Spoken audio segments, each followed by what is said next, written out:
Testing. Whoops. Testing, testing, testing.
Test.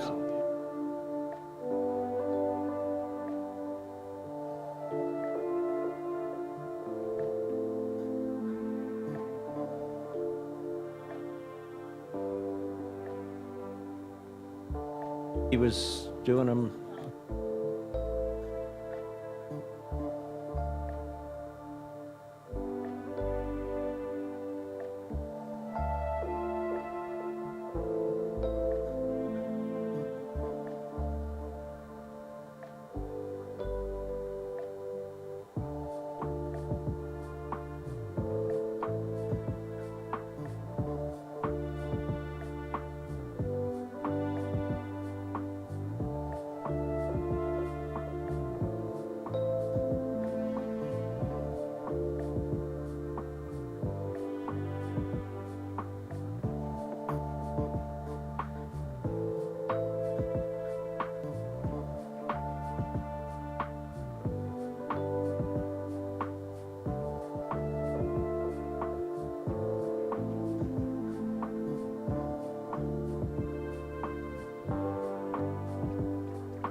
Okay, we're going to get underway on time here, and I'll explain because we have a busy night tonight as well.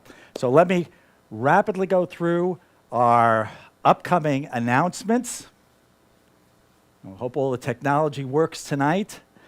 Upcoming meetings, January 6th, next Friday. People competition, which will be a print competition, and doing the song and dance before, because we didn't have anyone while the judges were judging, will be myself again. And I am going to do photographing the Holy Land, kind of a little half-hour presentation, religion, politics, history from my several trips there. We'll try to make it informative, and that'll be while the judges are judging next week for the People Print competition. January 13th, Clubhouse will be open. Ted and Noon. This is not like a comedy duo or whatnot. That is there. It's a husband and wife. I forget their last name. It's called Stone and Candle. They are a very interesting husband and wife team, which bill themselves as kind of giving, they do archaeologic things, remote Armenian monasteries, beautiful pictures on their website. And from the male-female kind of point of view, they each have a little bit different point of view. A lot of them are in black and white, and they're really just stunning and very interesting. So that should be an interesting talk. And their website and everything is on our calendar page, so you could look them up. January 20th is nature competition, projection. And then January 27th, Clubhouse is going to be open, another Zoom presentation. Louis Katz, who is, again, very interesting on the myth of style. And it's very hard. I went onto his website and looked at he just has a he has a really unique style of looking at objects and whatnot. It's very hard to describe, but he's going to go into the different forms of style, different types of style, and how he really got his style. And again, his website is, you could find it on our calendar page. SIG meeting coming up January 5th, low light photography with Dave Bush. Then we break off into our individual camera groups. That's always very interesting. And field trips are starting back up. February 18th to the Templar Motor Factory display in Lakewood. Lots of old cars. We have special access here. It's going to be 25 people. The calendar page lists all of when the sign up will be open. I think it's in a few days it starts to be open. And they're giving us access because they'd like some of the photographs from us. It's required we submit some photographs so that they could use it in marketing. We're going to be allowed tripods, flash, anything you want to bring. Again, the website and a lot more information is on the email you all got and on our calendar page. Winter classes are still enrolling. This Wednesday, we start our fundamentals, still time to enroll in that. Intro to Photoshop editing starting up the first week also, and intermediate Photoshop in the middle of the month, so still time to enroll there. The Rob Eric giveaway. Any item on the table up front. We're not going to be selling these anymore. We've sold the big items. Anything on the table is free. Look over the items, take what you need.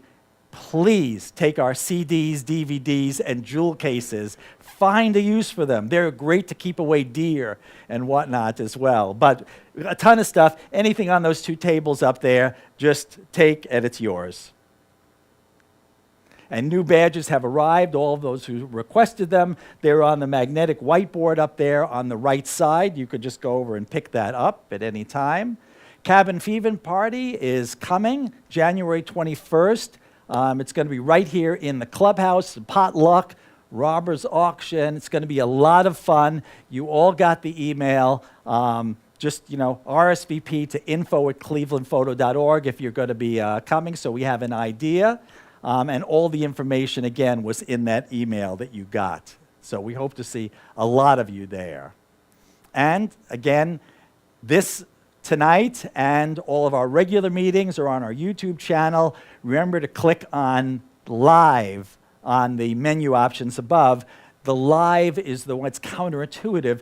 Live is all of our CPS broadcasts in date order going back. So that's how you'll find us. So let me switch over now.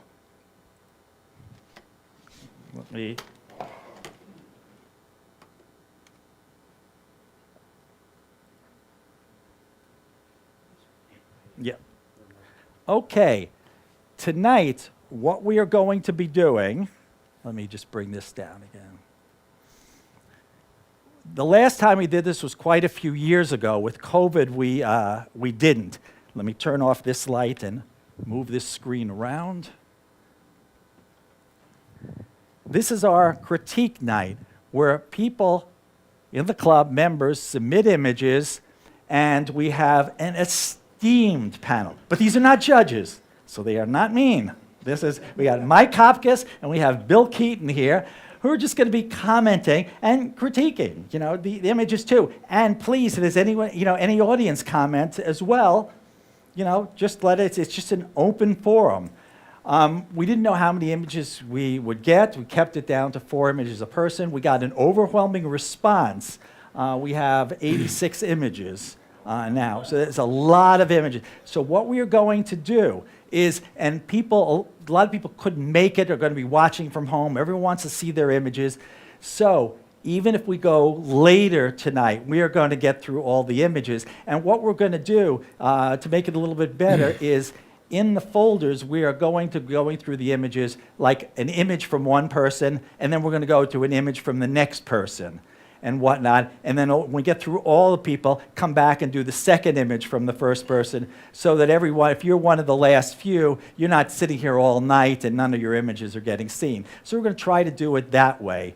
On suggestions for things like cropping and whatnot, what I've done is these are all in Lightroom. The judges have the laser pointers, so you don't have to also do the old looking to see through your things. So if we have to crop it, if there's some suggestions on cropping, I'm going to quickly knock it over in Lightroom to the develop module and actually crop it right there so you'll see it on the screen, so you don't have to visualize that. So we hope it's just a fun experience, and we'll see. Remember, for a lot of these images, the front screen is going to look different than the side. The side screens are basically calibrated. The colors look a little better there. Things could look a little lighter or darker on the screen. Highlights might seem to be blown on the projection screen, or some of the shadows could seem to be black.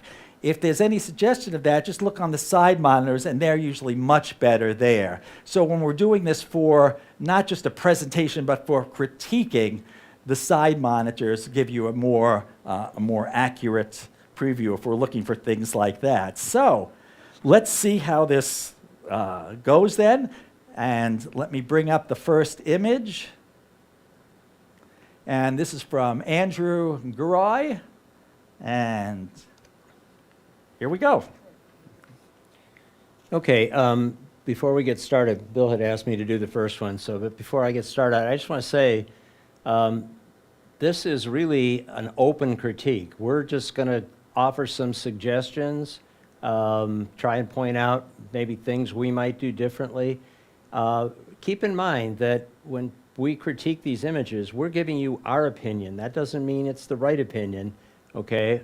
So just be aware of that. Everyone has their own approach to these things. So we'll give you our thoughts, and then we really do want to open it up to the audience to add additional things on here. Okay, so in this image, a very nice image of this butterfly. I assume it looks like a monarch. Some suggestions. Okay, once again, I'm a big believer in the rules of composition.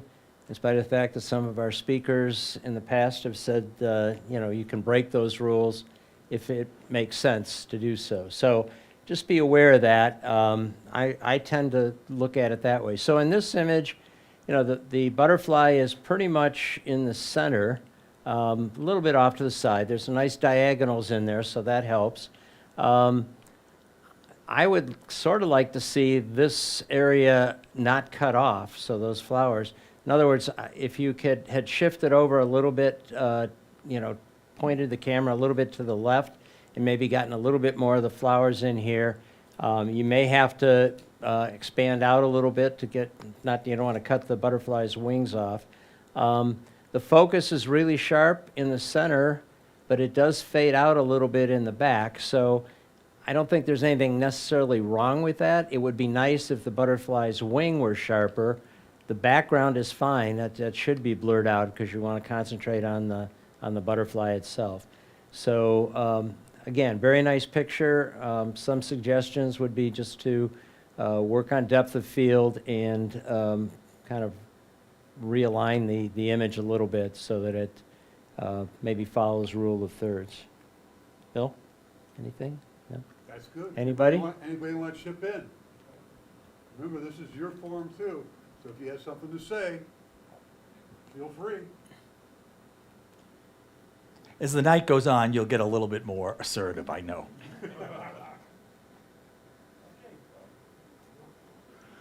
Okay. Somebody asked whose image this is. Belinda Prince. Okay, nice image. I like the way all the dark lines from the tree stumps or whatever lead you to the center of the image. There's no doubt what the subject is. I tend to be a little bit of a Nazi when it comes to things on the edge of a photograph. So to improve the image, I would clone out that. But other than that, it looks like your exposure's good and it's a nice image. Let me just, okay, go ahead. I said I love the reflection. Love the reflection. Anybody else? We do have a microphone so that, because people are listening from home, so, Yeah. Yeah, for the people at home, go ahead, Matt. Talk into the microphone. Talking to my, what I would do, I mean, this is just me. I would have just cropped everything, just have the duck in the shadow down below. okay. That's just me. More contrast between the water and the duck. Yeah. I think the duck is extremely sharp, everything from front to back. That's a great image there. I might consider cropping out the little bit of the left edge so that the duck isn't dead center. And, you know, he's got a little bit of room to maneuver. I think these things really help frame the duck. I think, like Bill said, you know, it really points, the lines point you to the duck, so. Nice image. This is outside of my area, but would a polarizer have helped that? The question was, would a polarizer have helped this a little? A polarizer, I'm guessing, would have darkened the water, and you might have seen a little bit more detail because you're getting a reflection off the water. But at the same time, if you darken the water, now you're losing the way the 3D look of the duck because it's so much darker that comes out. So it'd be, you know, a trade-off of one thing for another. I like that crop better. Yeah, this is the crop, as was suggested, cutting a little bit off the, let's see. Yeah, I agonized over how much to crop, so I left it a little bit below for. yeah. I think, like the leading lines on the left side. Everything points to the center. And again, that just is subjective. So Belinda, you said you like this crop? Yeah, I The original, agonized yeah, over this- how much to crop, because Yeah. I didn't like the upper left stuff there. I was thinking cloning that out, and I agree with Bill, that little thing I could have cloned out. Okay. Oh. Bill Keaton, Mike okay, I guess comment. I on get it. to comment on this one, since Bill doesn't want to comment on his own. All right, again, let me look at the side monitors. Yeah, you get a little bit more color in the side monitors than you do on the screen. Some of the colors is a little washed out on the screen. I really do like silhouette type pictures, so I think this is a very effective picture. You've got some framing around the outside, which sort of focuses you in on this area. You've got people in there for scale, but they're not fighting with the landscape because they're in silhouette.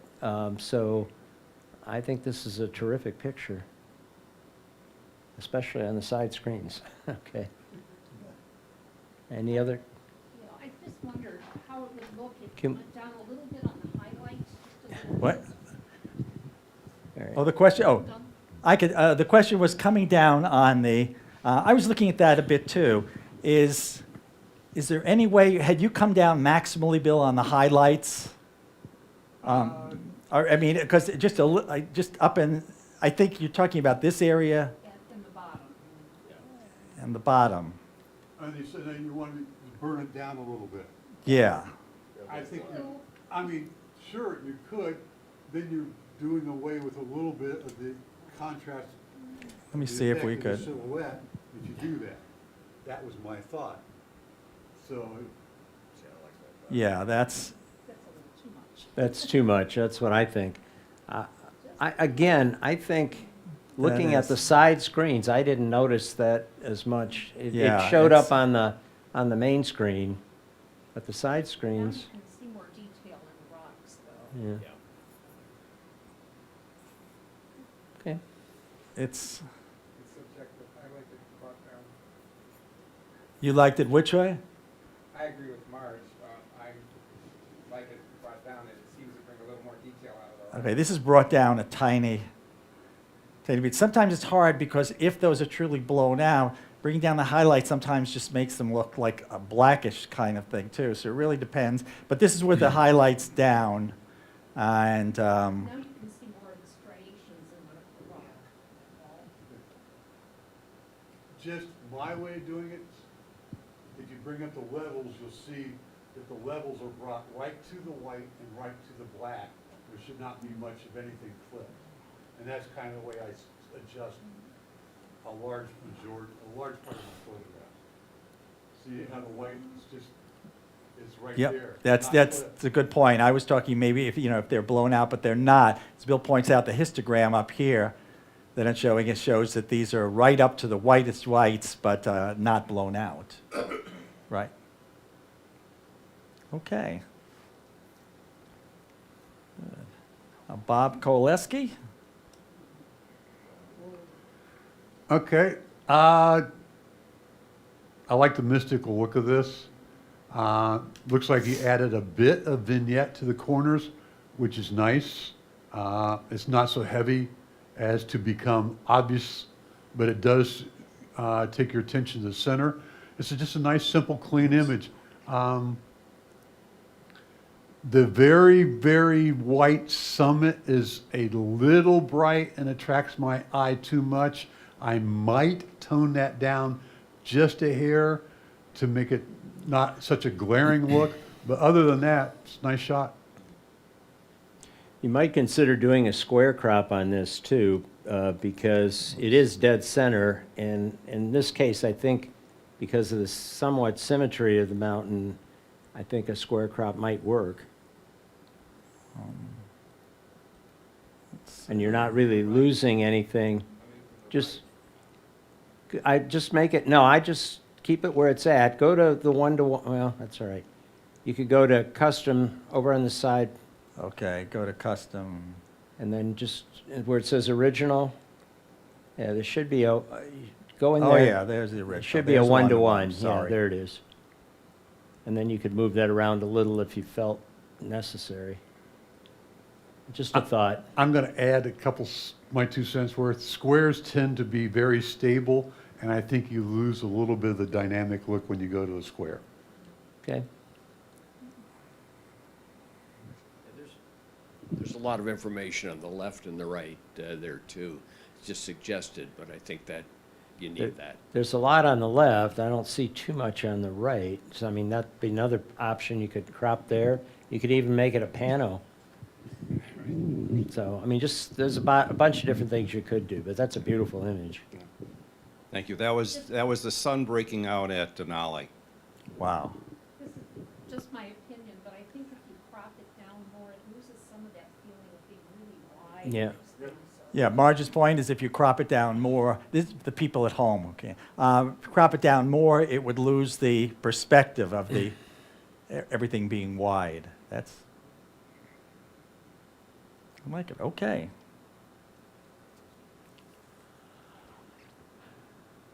Bonnie Luxo. Wait. Okay. On Bonnie's, she's not here. Bonnie, this is a 2-image thing. What Bonnie tried, and her question is, she wanted to get more of the reflection on the bottom here. So what she did is she tried content-aware fill to lower the bottom, and this is what she got to get more of the reflection.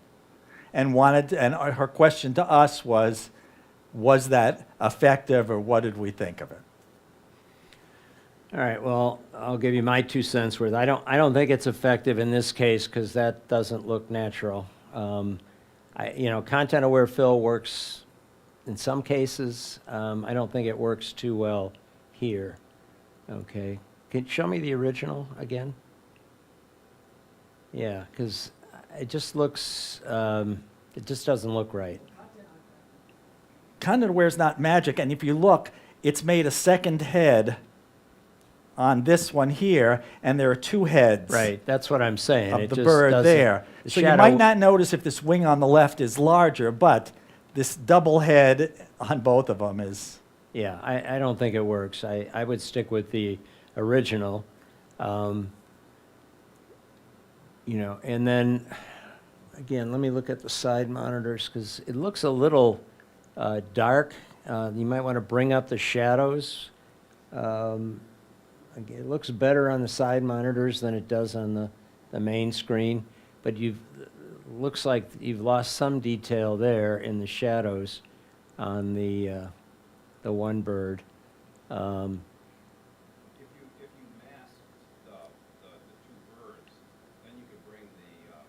then you can bring the darker out, bring with shadows.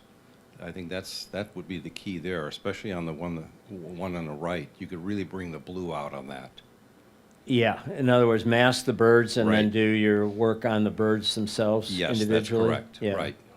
One thing I have a little bit of a problem with, and again, even on the side monitors, that's pretty bright, and it does kind of distract from what's going on. So, I mean, it's probably when you had to take the picture that time of day, so it just looks a little bit dark and has lost some contrast. You know, it seems to me all that on the green, to me, it seems like there's two different pictures there. Part with the green and then with the birds. Yeah, that's a I good don't know what point. it looked like you took all that green out. And I understand the reflection part, I get that. I think this is a problem too of just you're stuck with the time of day that you take the picture and the location. The birds happen to be taking off right there. You have bright sunlight and a bright day with the bright water behind it, and I think very little you could do with camera settings. You just got to do the best you can. Yeah. If If you if cropped cro- off the green, Cropped off the green. I don't think that. yeah, I think the green kind of sets a frame for it. I think it would look kind of,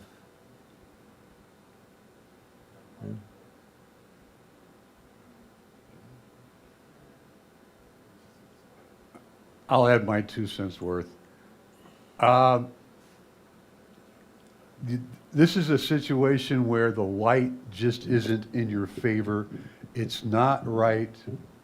And as much as we want to be out with our cameras and take pictures, there are some scenes you just put the camera down, sit back and enjoy, honestly. Because if this is obviously, if you were going to work on this is a lot of Photoshop work to make this better. And in this situation, I think I would just put the camera down and enjoy what's in front of me, and then turn to the direction where the light's at and look for a photo. I hope that's not too harsh. I mean, it's a great scene, but you got a lot of work to clean this one up. No, but I think that's really a key point, because we're so used to working with available light, positioning people, whatnot. When you can do those, that's fine. But in situations where you have no control and it's just a bad lighting situation, there's nothing is, all the work you do in post-processing is going to help. I agree with Bill on this. yeah. Can I just say one thing? If you guys are going to comment from the audience, you got to remember that people are listening from home, and if you don't have a microphone in front of you, they're not hearing your comments at all. So we have two you have an extra microphone? We could do one microphone on each side. I and- will say, you'll volunteer? Okay, I was gonna say, I take the mic. but All right, okay, I'll leave this one here if somebody up front wants it. Okay.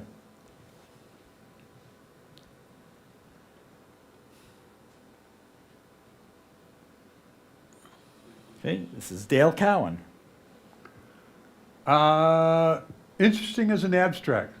I like to photograph reflections like this in water, trees. Swampy water, to me, is better because the swampy water is dark, but you're doing it with almost a high key look. The high key stuff around the edge tends to frame it. I think you've lost, let me look over here. I think you've lost a couple spots where your highlights are a little too hot, particularly on the area here. I might try to tone that down just a hair, but it's an interesting image. Yeah, I'd like to see what it looks like with the highlights turned down, maybe even the blacks.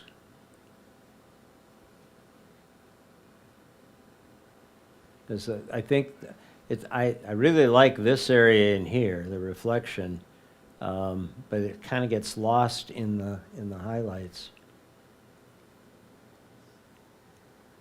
Any comments? That rock on the lower left is much better now that you turn those down some. If you would have used like a 3-stop filter, would have it taken those highlights down? Excuse me, if you would have used like a 3-stop filter on that, would have it taken those highlights down? Those, right to where the sun is shining on the water? Down here. Right in there, yes. Yeah, it probably would if you had a three-stop filter. Would have darkened it, Right. you know, toned everything down a little bit, so, You're talking about a split neutral density filter? yeah, I think that's what, Yeah, that would, I think if you went 3 stops, it might be a little bit too much. might be, Okay. yeah. You'd have to try it and see. I think you could probably expose for those highlights and then burn that area down just a little bit if that bothered you. Personally, that doesn't bother me as much as some of the highlights on the peripheral part. Try cropping out the bottom, maybe 1/5 of the image, because I think the picture is right in here. Maybe just a little bit more. Yeah, like there, somewhere in there. I don't know. I mean, to me, that's what the picture is all about. The rocks just sort of frame it, but I think they're sort of taking away from this part of the image, which is gorgeous.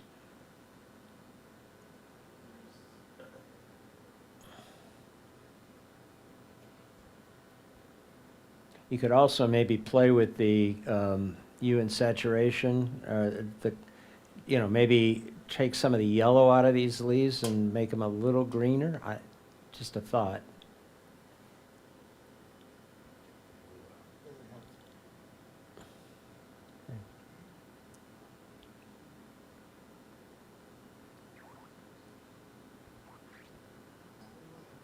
No. Dave Korosek? Is this me this time? Okay, didn't know where we were at. That's a great image, it's beautiful. Like to know where that's at. Yeah, it's tough to find any fault with this one.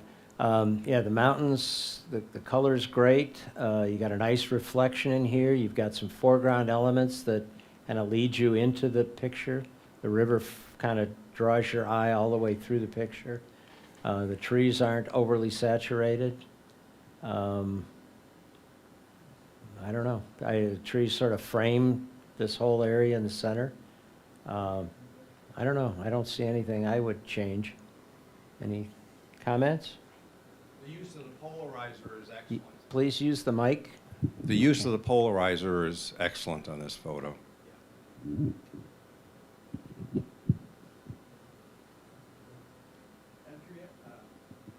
Out of curiosity, were you the one that took the picture? Oh, how do you know there was a polarizer? You can just look at the rocks. Or just, Look- okay, yeah, the way, look at so the the way the rocks. rocks are, Yes, because I yes. think many people had that question. So the fact that you're seeing the rocks under the water, again, is kind of a hallmark of the polarizer. Without the polarizer, you'd get the glare of the water, like going through glass. Very good.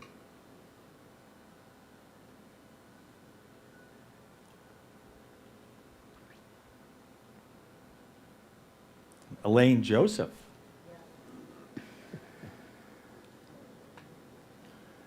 This one's very centered, but I think it needs to be for the balance. I'm not sure you need all the foliage in front. I might make this a panorama and eliminate all the greens and the earth tones in the foreground, because it's a little busy, just a little bit, as it is. So play with the crop a little bit and just simplify by doing that. And I come down from the top just a hair for the balance, making a right there. And I think this simplifies and makes it a stronger image. Yeah, I agree. That's, yeah. Anybody want to comment? Just raise their hand, we'll bring you a mic. I think one of the most learning things of the critique session and whatnot is just, of all the Photoshop tools and whatnot, cropping can sometimes make the biggest difference. I mean, this is stunning like this.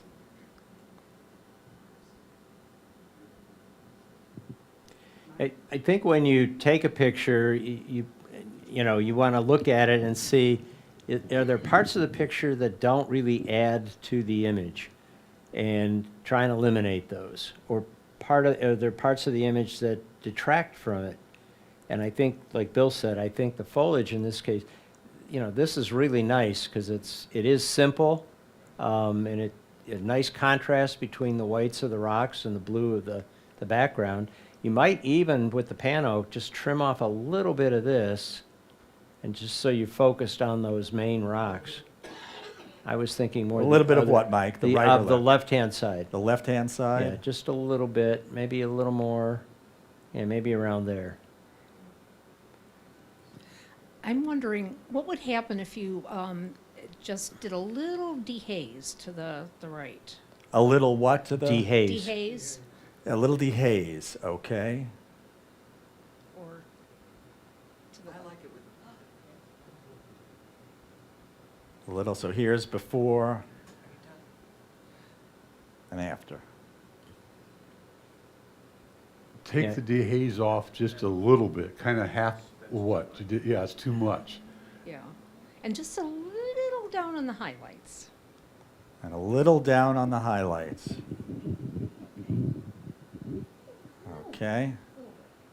I agree with the dehaze, I don't agree with the highlights. So there we are, and there would be the, without the highlight change. But here's the dehaze, and you could see, Just subtle. subtle. And here's our initial one. I like the update then. Thank you. Some people are going to like original way or whatnot, but these are just all suggestions.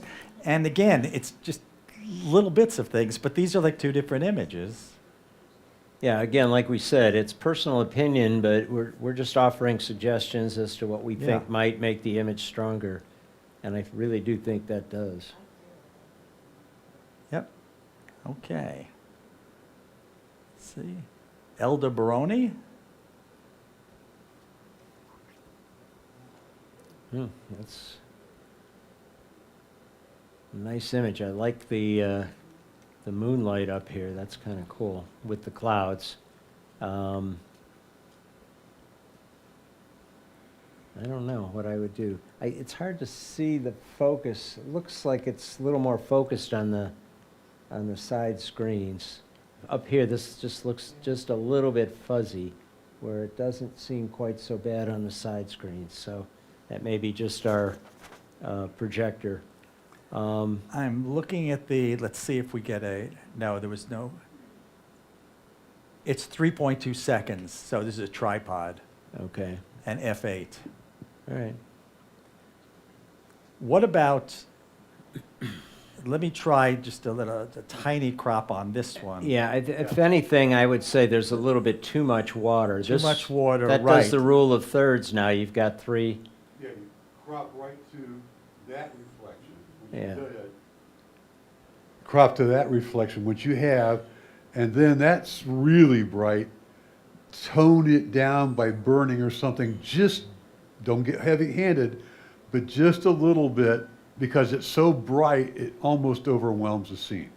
Right, and that's the problem with the moon. The moon is like a bright light there. Sometimes it's very little you could do about. Can you burn? Use a burn It tool? looks like it looks like it darkened it. If I bring the highlights Okay, down. you're doing, I don't want the whole image. I just want You'd to have to mask burn. it. You have to mask that white area. Right. You wanna. Or just use a burn tool and burn it. Well, you have to go into Photoshop. We're not in. Yeah, we're not in Okay, Photoshop. okay, no, here. here's the highlights. You can use a brush. Yeah, I am using the brush. You guys are killing me. Okay, so here I'm taking a brush around there. Now I'm going to bring the highlights back down again. Okay, so here is without any highlight adjustment. Now it's so bright, you notice as I start to bring the highlights down right around the moon, I could bring it down a little, but it's not changing that moon, because that moon is just solid white.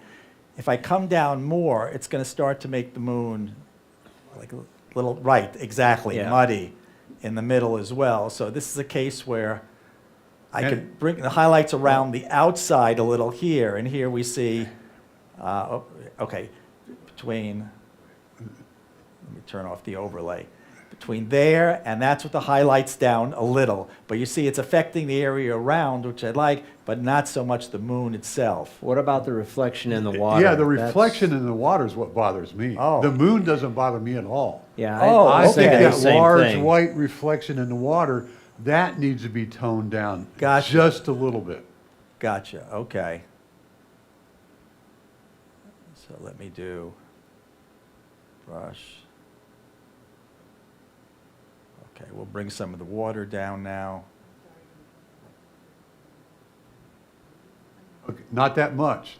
Like I said, just very soft there. You haven't done it much. Okay, It takes that here's, glarish look off of it. Yeah. here, let me take the, there's the difference. Wait, let me, whoops. Turn off the overlay on the side, on the Yep. mask, yeah. Looking for the shortcut, Yeah, there it is. okay. Okay. So there is before, and there is just a little highlights down on that. Before, Yeah, Yeah. that's just enough to, Yeah. it's not dominating the scene now. Right. so it's a little- here is our before.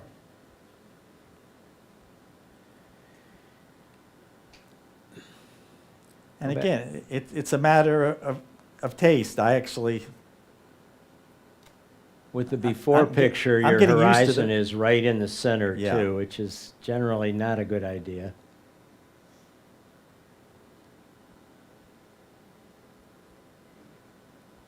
kind of like that first. Well, difference of opinion. Everybody has their own. I think if you were going to do this one, you might want to make it a vertical too then. I know you cut out a lot of downtown, but, you know. Something different anyway. Yeah, that's all kinds of stuff you could do. It's like different pictures. Okay.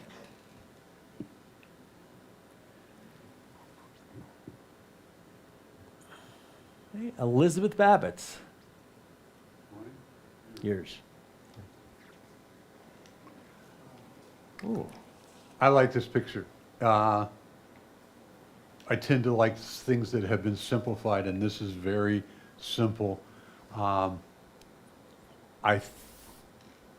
Again, this is something that could be improved in my mind with the crop. You have all the trees coming in from the right side, and they come all the way across, but then you hit this blank area to the left. So I wonder what it would look like if you cropped in from the left and gave it more of a little bit, right to that one tree. Keep going a little, right, back out a little bit, right there. I just wonder if that doesn't make it a more balanced, pleasing composition. We'll bring the sky down a little bit too then, maybe, up on top. Yeah, there's really, I know it's a snowy day and, you know, but the sky doesn't really add much to it. Yeah, something like that.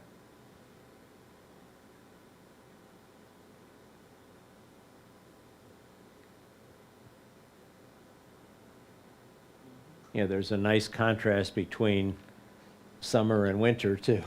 Yeah.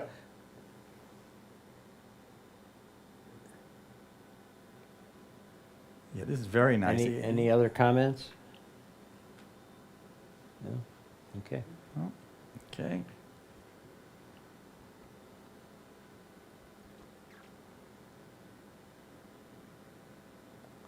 Eric Botsky, okay, here we go. All right. I think I've seen this image before. It was in one of the competitions.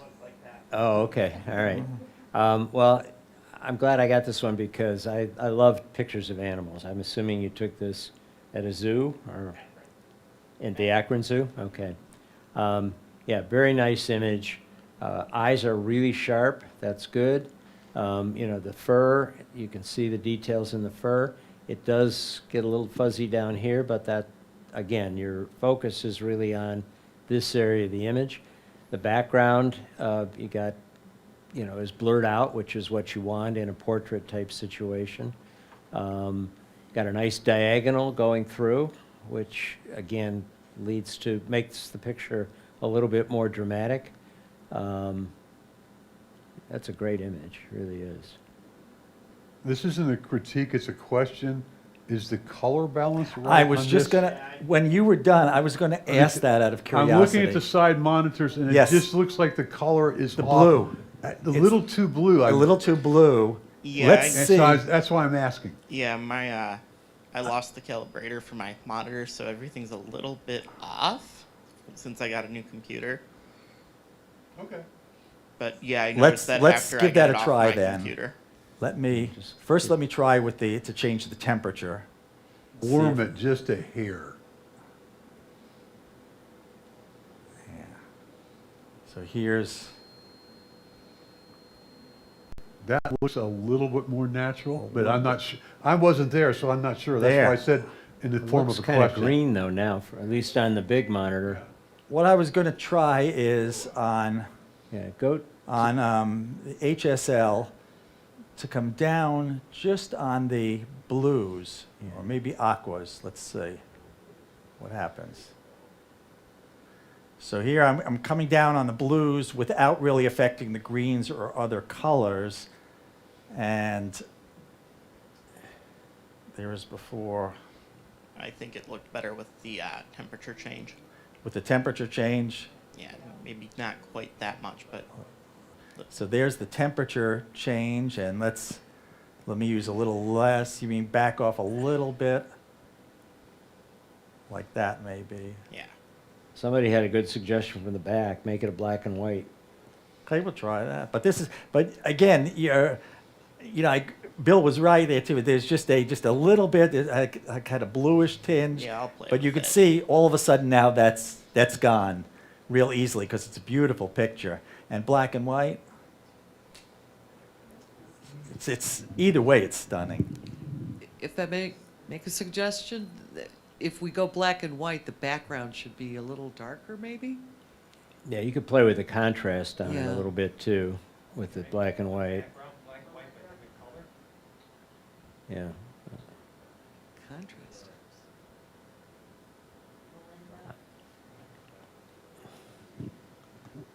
We have another comment there.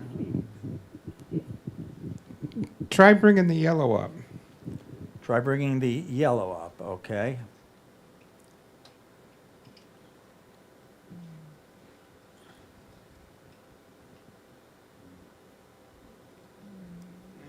I don't know. I think it looks best in black and white, to be honest with you. Not that much. You could even do some selective color and leave the blue eyes. Yeah, what was it? Let's go back to the black and white.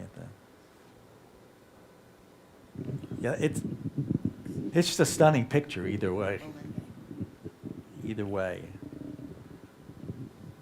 But that is, yeah, there was just a little bit, and sometimes you don't notice the blue cast. Sometimes you'll notice it, the little cast, but other times until you do the color correction, the little eyedropper tool, then you go back and forth and you say, oh yeah.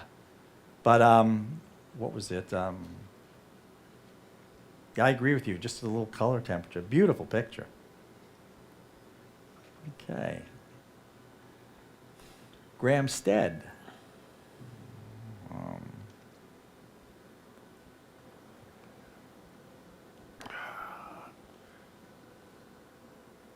Overall, I think the picture is too light.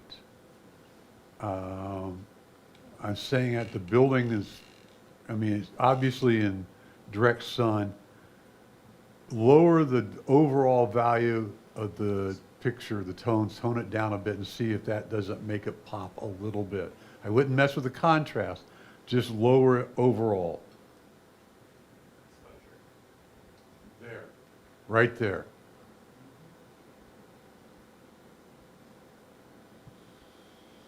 I think that improves it, because before it was just a little, for lack of a better term, glaring, and I think toning it down helps.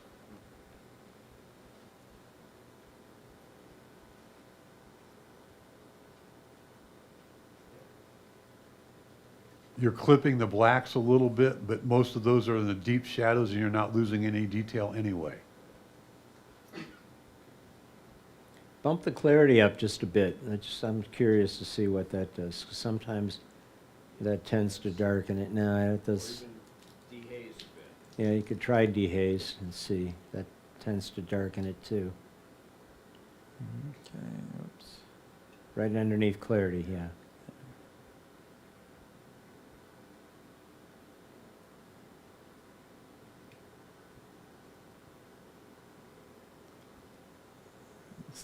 Still, it's an improvement. This is our before overall. There's after this. I think it's better. Yeah, there's more. It's a get- little flatter here and whatnot. You get a little more detail in the, even Right. on the walls of the buildings, you can see the mortar lines or whatever that is. Right, even a little texture in there. Let's see. You Brings could out see. the clouds more too. Yeah, it does bring out the clouds. Yeah, so there we go. Before. Yep. So again, composition, great and everything too. These are just minor changes, but.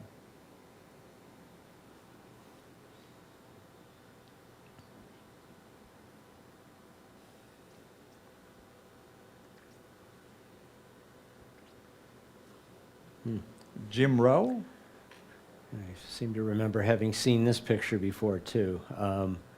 Amazing picture with the swirls here. Looks kind of cool. Again, I'm looking at the side monitors. On this monitor, we've lost a little bit of the detail. It comes up a little bit better on the side monitors. So you can see there's some arches here that you can see on the side monitor and not so much on the main monitor. I don't know if this was a choice by the maker. You've got some distortion, and again, maybe it was done deliberately that way, but you might want to look at trying to fix that distortion. That'll probably crop out a little bit of the picture. Whenever you shoot up like that at a tall building or something, you're going to get a little bit of distortion. So yeah, try a transform. What about just let me rotate for a second, because it seems to be rotated. Yeah, something like If I that. do that and constrain crop, and then you could also try fixing the. Yeah, and again, that might have been a choice by the maker to Yeah. have that in there, but this is another option, because here it looks like it's about to fall over. Look at the side monitors. I like Right, if it's by choice, that's one thing. Right. Yeah, it's possible that that's what it was, but Yeah. In that case, couldn't you use the skew tools? I don't know if you have that in Lightroom, but you have it in Photoshop to kind of skew the right side upwards and straighten things yeah, up. you'd have to do that in Photoshop. Yeah, it'd have to be a Photoshop, but I would crop a little bit from the right, get rid of that dark head or whatever that silhouette is in the bottom, and then skew it so that you don't lose. I mean, you don't want to lose that. But if you use the skew function, you could straighten it up a little bit and maintain the integrity of the photo. Content aware on the left bottom might also fill in that area after you've rotated it. Yeah, in Photoshop, you could have content aware. Yeah. Again, we're just looking at Lightroom right now, and Lightroom doesn't have, it's got some great capabilities, but doesn't have everything that Photoshop has. Okay. If nothing else, we're hoping you guys are learning that it's valuable to take the Photoshop and the Lightroom classes. Well, because these are all little minor adjustments we're making, and even just cropping, it makes a big difference. One other thing I kind of like, and that is, this is sort of off-center. You might even crop it a little more, because you got a line that kind of draws you back into Crop this off area which back here. side, Mike? Just a little bit off the right. Try that first. Yeah, somewhere in there. And then I think you've got that line that just draws you right into the picture all Oh, the way yeah. through. Whereas before, I don't know, it was a little bit different. But you got both lines are kind of pointing you to the back. So, yeah, this versus, Yeah, I think that looks much better personally, even with the bottom part cut out. yeah. Any other comments? Okay. Okay. Oops.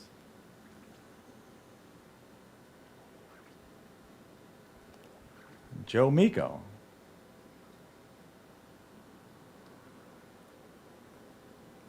I think the exposure's a little hot. It seems a little bright. And the bridge, the top of the bridge is parallel with the sky, but the columns seem to be skewed to the right. So I would, to me, it needs to be rotated a couple degrees to the left to make those columns perpendicular.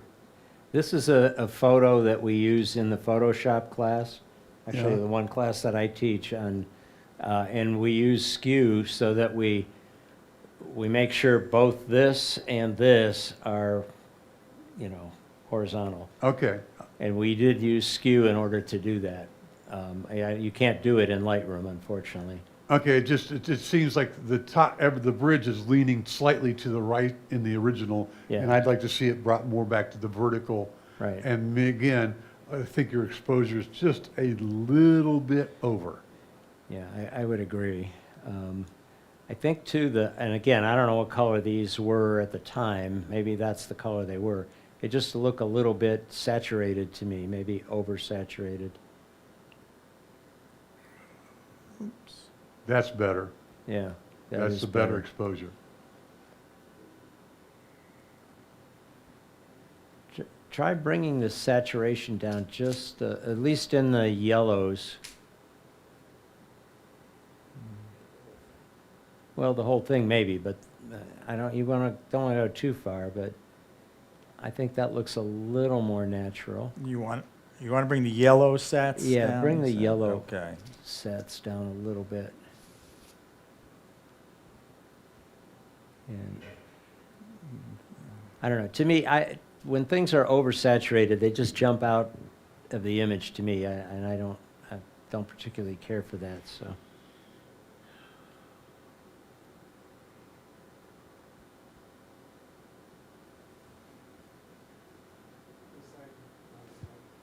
What, Side we have a- monitor. Yeah, I think that looks better than the really saturated yellows. That doesn't look natural to me. Maybe it was, I don't know, I wasn't there, so, but that looks more natural, at least in my opinion. Okay, these are all opinions. Exactly, they That's are the- opinions. Joe Paganini.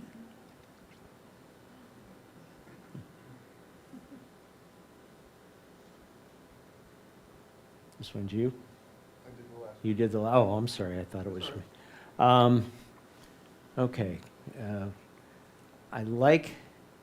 I really do like these pictures of the birds. That's kind of cool.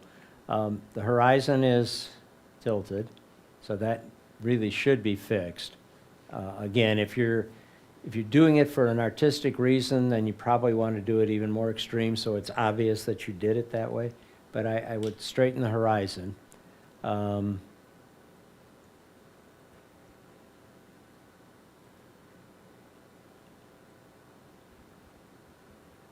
Yeah, that's better. Okay, so that was one thing that was a bit annoying. If there was a way to maybe, I don't know. I'm trying to come up with a little bit more contrast between the birds and the ground, so maybe you could darken that down a bit. I don't know how you do that exactly.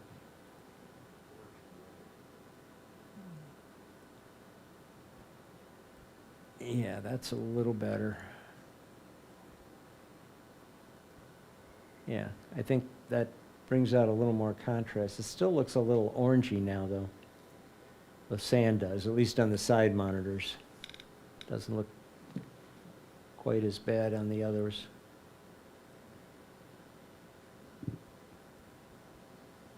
Okay.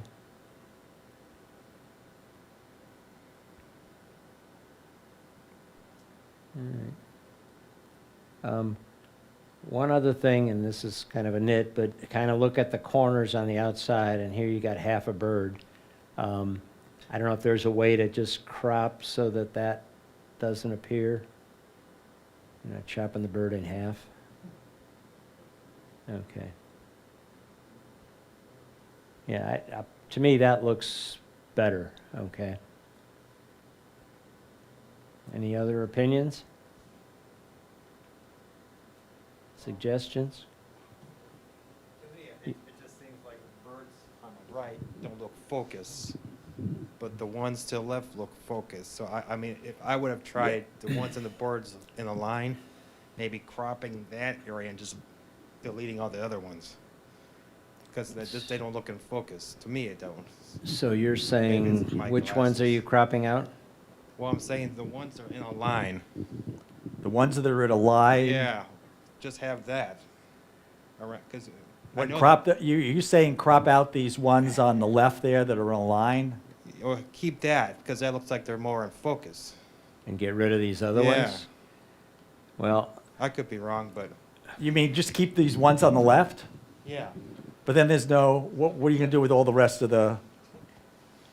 I mean, you could make just this little picture here. Yeah, that's what I'm talking about. Just making a little picture.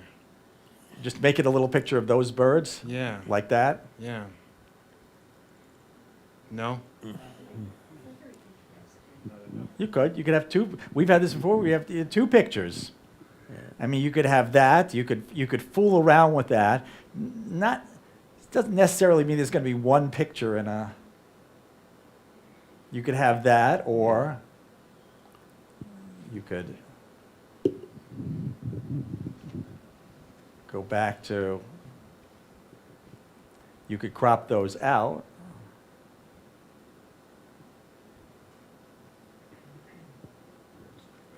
It's just an artistic, it's whatever you, yeah. I mean, it's easy for us to be armchair critics, but if you had an extra stop, you could have stopped down, you might have sharpened up the bird that's most in the foreground, because that is a little soft and it makes it a little bit distracting, and having a little bit more detail in the lighthouse by stopping down one more stop. If it was available, I think it probably would improve things a little bit, but it's pretty easy for us to sit here and make those critiques, you know? Yeah, part of it is, it's a depth of field thing, and the background is gonna be out of focus because you're really focusing in this area.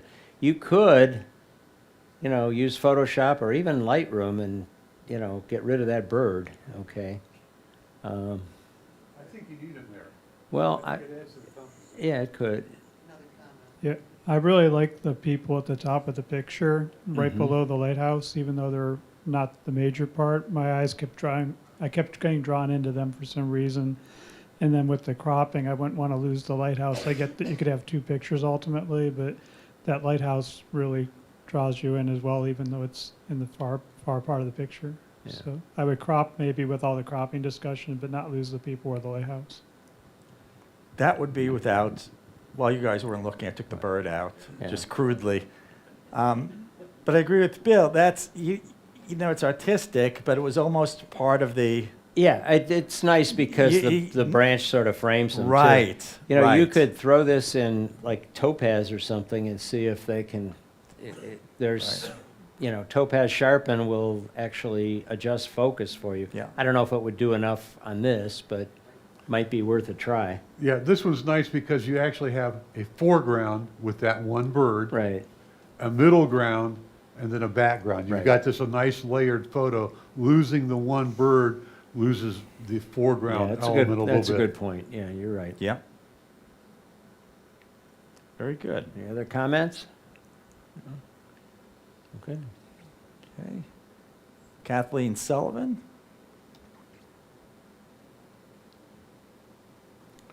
Okay, a nice photojournalism action shot. You've kind of caught the right moment. The ball's about to go in the glove here. The bright sun and the dark shadows is kind of hurting you a little bit.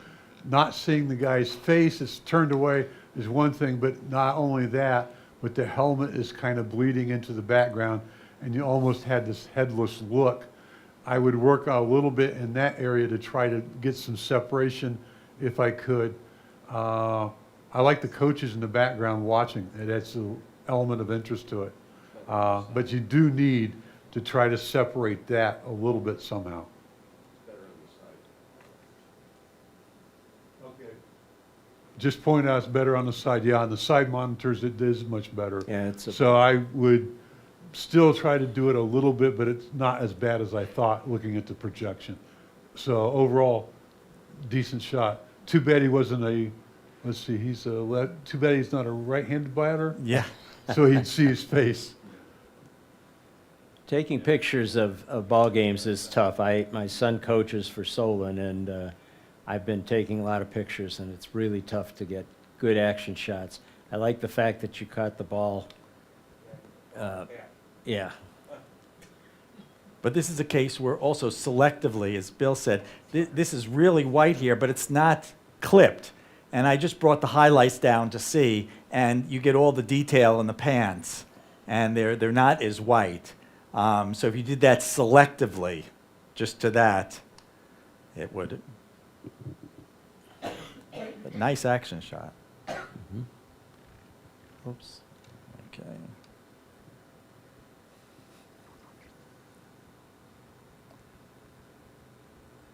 Ken Hartman. Okay. Let me look on the side monitor, yeah. Again, because on this monitor, you're losing some of the detail up here. I know, Ken, you do a lot of, well, you do almost exclusively black and white, which I like a lot. Nice detail in here, good contrast. I'm not quite sure, it looks like some kind of musical instrument. I don't know what they call it. A pipe organ? Okay, thank you. Yeah, again, I'm looking on the side monitor, because up here, you've sort of lost that, but on the side monitor, you can see that, so that helps. I think it's a great image. It's very, very sharp. Like I say, good contrast, nice whites, obvious blacks, and a lot of shades of gray in between, so I think it's really nice. Would it be better if we cropped off 1/4 the top? And again, I've come down right to that. See where those two circles are? You can't see, right there, right? Come down a little bit more. There. How's it look cropped like that? No, I don't think so. I No? think that those things add, that's part of. Okay. It's part of the instrument, so. Yeah, I like that a lot. Really, Very nice. just do can you go to that real quick and just do the white point and black point? Mm-hmm. Let's see. Okay, so you were right up at the whites. Yeah, he's pretty much right at. Yeah, that's yeah, both. that's good. Nice photo. Yep. Marge Brady. You, yeah.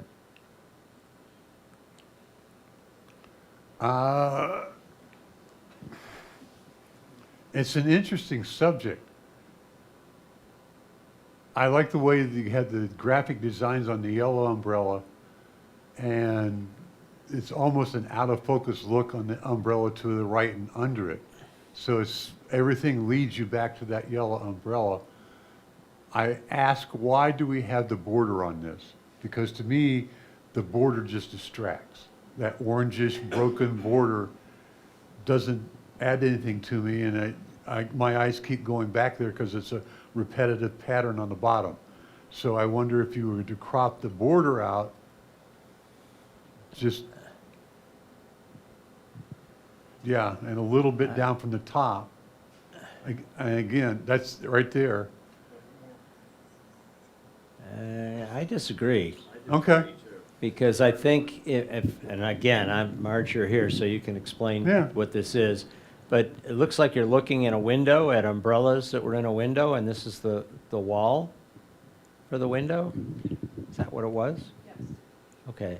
So to Okay. me, that sets some context that, hey, I'm on the street looking through a window at some umbrellas. I think it's a fantastic picture. I really like it a yeah, lot. I like the shot. I just am drawn back to, Yeah. because it's white and a repetitive pattern, I keep getting drawn to the bottom a little bit.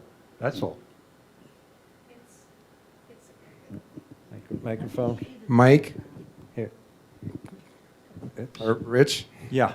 can you put a radial gradient on the yellow umbrella and bring that up just a shade? And Bring then it, bring dup- the, you mean vignette around it, or bring, what do you want me to do with the yellow umbrella? go to the masking and put a Yeah, I radi- mean, but what effect do you want? just bring it up and brighten it a little bit. The umbrella to brighten up? Yeah, The radial. and then Okay. duplicate the mask and invert it and bring that mask down just a shade. Because that yellow is kind of bright already, so, Just a touch. okay. So you want to bring that exposure up a little. Just a touch. And then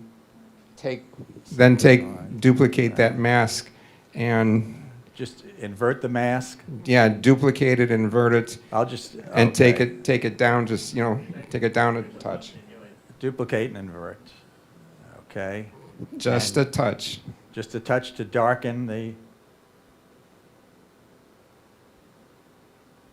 Okay, let me. Okay, here's our.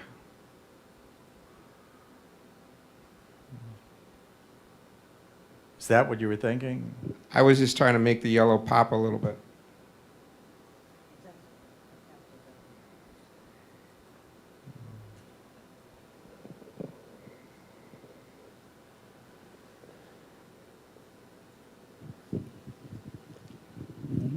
This comes down to an artistic thing. We've had a lot of opinions on this, and it comes down to just what you like. As long as you know all the choices are available, and that's. It's an interesting picture because it sort of tells a story. You don't quite know what the story is, but it's just interesting to see all these umbrellas. You're wondering Yeah. what's going on, where.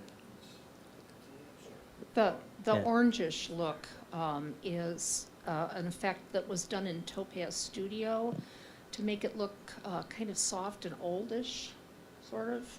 I don't Okay. remember what look I used, but that's why it looks like that, with the orange around it.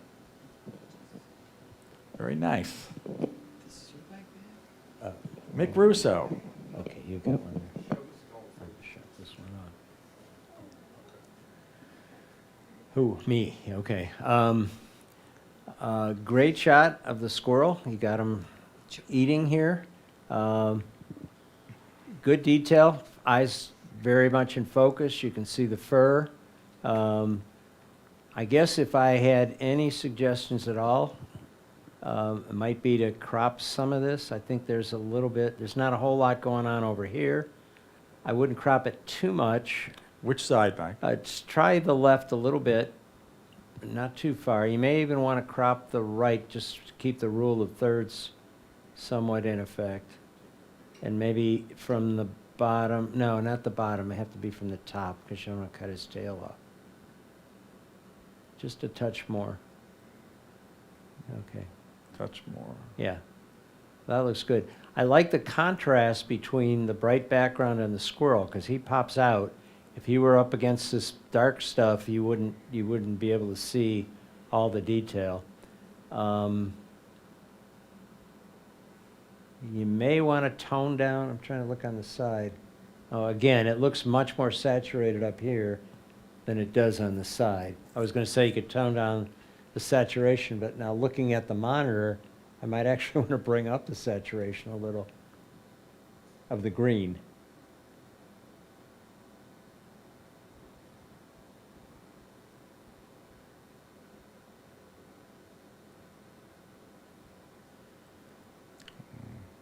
Yeah, I wish these monitors, or all these things were all the same, because it's hard to go between them. Take the green out and have it more of a, just a black and white type background. Yeah, you could. I don't think the green bothered me as much. It was a little, I thought it was a little too saturated up here, and it's not enough over there, so I don't think that looks as good as the other one, to be honest with you.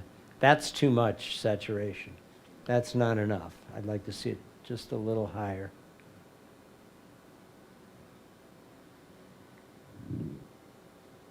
I don't know. Like I said, it's just my opinion. I think the green is a little bit too strong on the main monitor, but You have to take those, you also have to take those white bright spots off the top, just yeah, that spot would, removal. that would Yeah. help. Yeah, you could remove those just because they're detracting a little bit.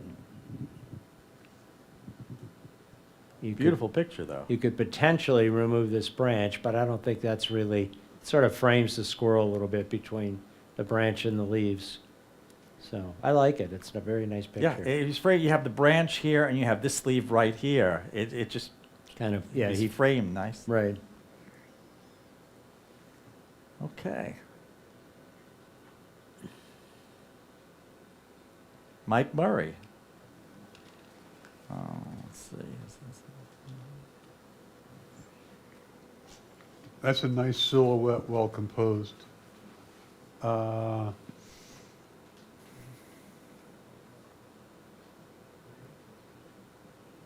The head placement is a little bit odd, but I think it kind of works. Perhaps a touch, and I'm looking at the side monitor, perhaps a touch more contrast and a little bit more saturation. On this projection, it looks a little bit oversaturated, but on the side screens, I think you could bring the saturation and contrast up ever so slightly, and it might improve it.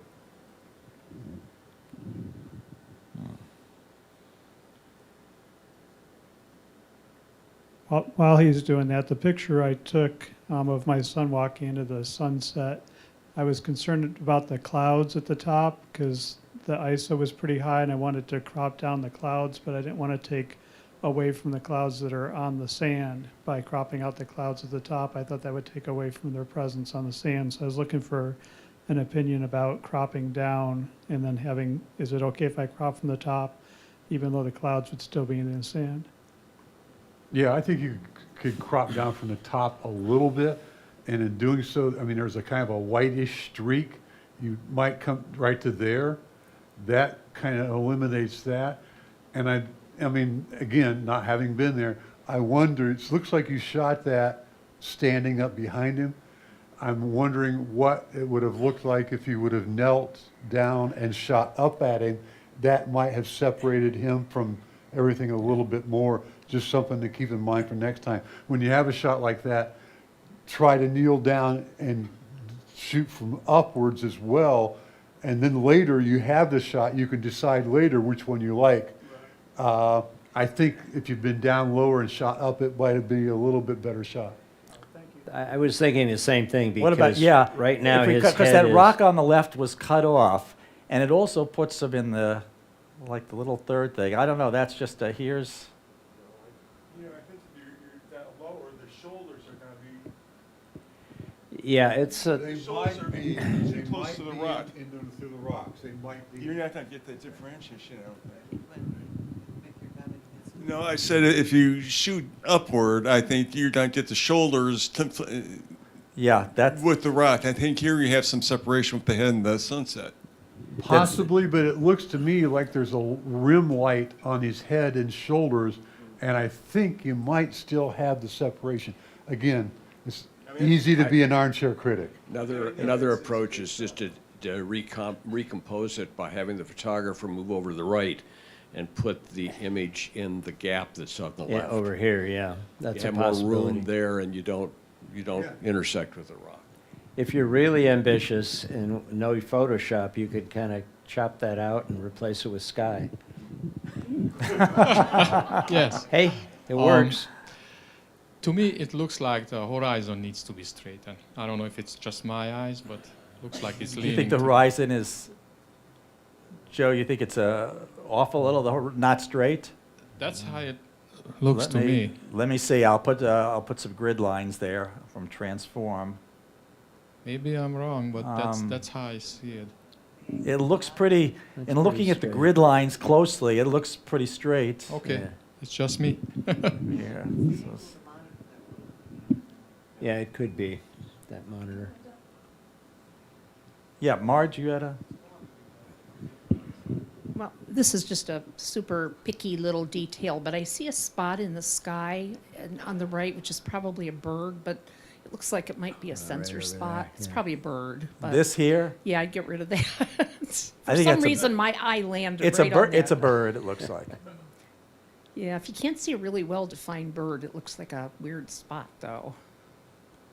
Yeah, just probably a bird in the distance. Boy, that was picky. No. I'm only kidding you. That is a great shot, though. I It- love silhouettes. That's really nice.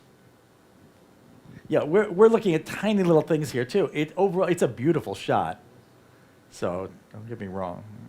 Okay. Sandy Tuchner. Ah, Okay, this is me, right? I'd like to be sleeping on the beach. That'd be fun. Again, looking at, I think the major thing on this picture is you got a very hot spot here, and that's even on the side monitors. I love the picture. You know, it's a great capture of a great person shot. You know, sitting there looking at his phone and resting. And you got some diagonal lines in here that kind of help. Yeah, the major fault of this one, I think, is that hot spot. And again, I don't know what you could, the only thing you could really do is maybe cut that out and use a patch tool or something to kind of pick yeah, up because some I of think these. that's blown out. I mean, you Yeah, could- there's nothing you can do. I don't think you can you could recover you it. could write the area around. You'd it, have but- to basically clone in some of the water over here so that you continue that. And again, the shirt and the side monitor, you can see some detail in it. It's a little lost in the darkness up here. So you might bump the shadows a little bit just to see if you can pick up some detail in the shirt. Yeah, something like that. But that's the one thing. And then obviously this up here, probably crop that out. That doesn't contribute anything. Which the Up on top, upper there's part? a little bit of a. yeah, Little just bit of bring- that. Yeah, bring it down a Yeah. little. But yeah, if you could fix that hot spot, that'd be a great picture. Yeah. And also checking the black point and white point, this, just because of the white spot was a little flat. If you look at the man now, that's before, and you could see his pants and whatnot, he's just kind of flat. And when that's corrected, Yeah, it a little more pops a little bit. contrast there. Yeah. But this gets back to what Bill was saying before. It's out of the sun is reflecting right into your camera. There's not much you could do. No. So you take the shot and then you figure out how to fix it later. Right. Really, I mean, don't pass up a shot like that. That's a Yeah. great shot. Sarah Taylor.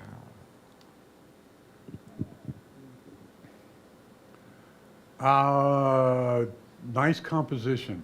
I do like that. Love the angle of the tree coming up into it, the contrast of the greens against the red rock. It has let me look at this before I say something wrong. Let me look at the side monitors.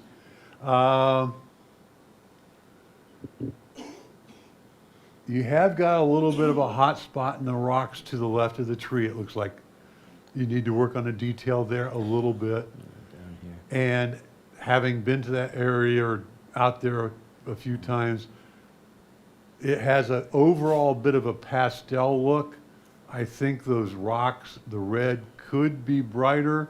If you were looking for an artistic pastel look, it looks nice.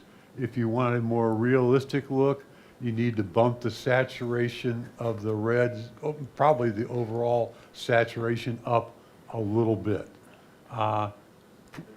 Either way is a nice rendition. I like the artistic pastel look.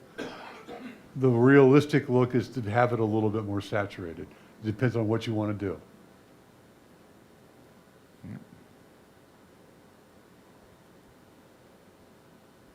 Excellent. Okay. Susan Mahorsic?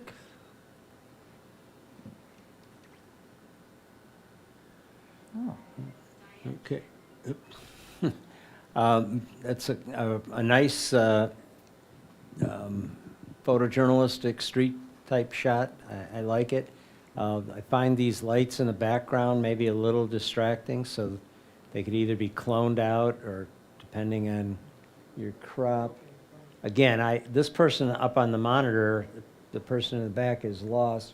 On the side monitors, they're there, so. I'm going by this side monitor over here, and I can see that person. I like the diagonals. I think that adds to the strength of the composition, kind of draws you in on these people. That's probably, those lights in the background are the most distracting element. Again, I didn't even notice this, to be honest with you. I was looking from here over. I didn't even see that. Now I see it on the monitor. I may consider cropping some of this out. I don't know that it cropping adds- which out? On the right-hand side. Okay. You can't, I'm pointing this thing, but you can't see it. Yeah, something like that. There's, yeah, More? something like that. Maybe, I don't necessarily want to make it a square crop, and I don't think you can cut too much from the top or bottom. Let's see. That. But this doesn't add anything to the picture, I don't think. I think the picture is right here. You're kind of wondering what they're looking at inside. And I don't know, I'm not sure what that's telling me, so.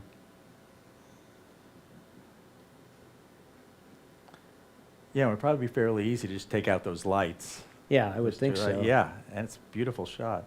A lot of colors. A lot of Well- color, yeah, the color really adds to it. Bill? I'm going to take a different tact and say, let's radically crop this. Crop. Crop what? Tell me what's... Okay, crop from the left first to the inside of the light. The inside of the light, taking the... Keep taking it there. Crop in from the right to the red. Keep going. There. Now crop up from From the the bottom. top, from I the mean, bottom. I'm radically, we're going to Okay. keep the colors right to her hand. Don't cut off her hand. Keep going, up, up, up. You want to cut... I don't want to cut her hand off. No, but I but what want you to about the go- pop? She's holding a pop bottle. Do you want that cut? I want it cut. I don't want her hand cut, but Right. now crop down from the top to right there. And now we're concentrating on the people, their faces, their environment. You still have the colors, but you've simplified, which I know I've said many times, but you've simplified the image, and now we're looking at their faces. Again, that's Yeah. just another way of doing it. I think the problem I would have with this person's right up on the edge. I'd like to see a little more room. So if you cropped over on the left-hand side, cropped it the other way, came out a little bit on the crop. On which one? To the, go to your left from there. The left side crop? Yeah, just give them a little more room. Yeah. Then you could take out the lights. Okay, but if you're a street photographer, photojournalist, you're not going to take those lights out. You got it. I understand. If it's a So, my way photojournalism, you is got to to- leave them. Yes, so I my wasn't- way of doing is cropping it and access, going right Okay. into their faces. All right. You're right. If you don't care about cloning things out, clone the lights out. But if you're a street photographer, journalist, purist, and you don't want to do that, my way is to crop them out entirely. So that's a choice of your ethics that you have to make. Well, again, I don't know what the purpose of this was. It photojournalism? Was it just an artistic, hey, it's a cool picture, So, yeah, you're right. If it's photojournalism, now you can't do things like that. You can crop, but you can't remove lights and things like that with Photoshop. Are there any comments? Okay.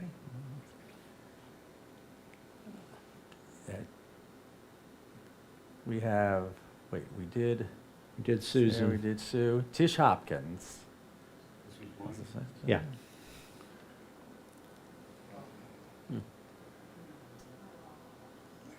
Okay, that's a cool, touching moment, nice shot. The bottom third is busy, so I would crop out an awful lot of the nest just so that your eyes are more concentrated. Take out half the nest. Yeah, about right there. I don't think you need everything. And now you still know it's a nest, but you don't have all that busyness in the bottom. Other than that, I don't think there's anything else I do. Did you darken? Dehaze to get the sky. Yeah, that's what I was thinking. The Dehaze to get sky the is a little sky. flat. Okay.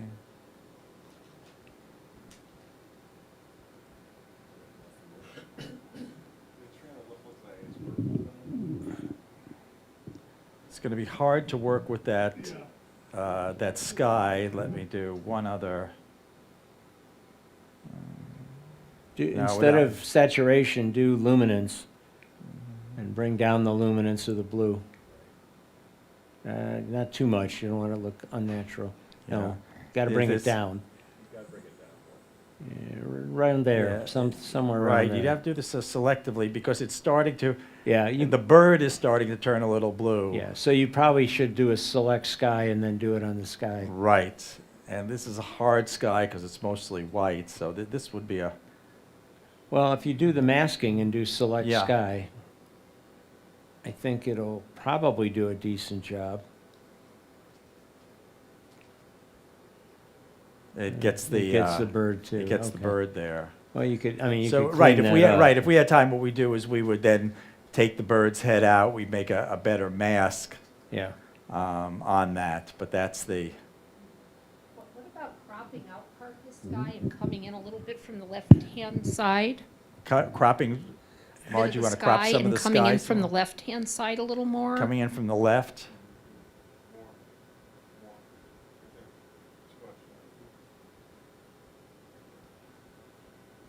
And, you know, this is a, That does concentrate more on the birds. Yeah, now you can see the bird's expressions better. Yeah. I think so much of this is, again, artistic because those branches on the side, like Bill's original crop, they kind of frame it in a sense, give it context. This is totally just artistic. However, 5 people can have 5 different impressions. Right. It's a beautiful capture, though. It is. Okay.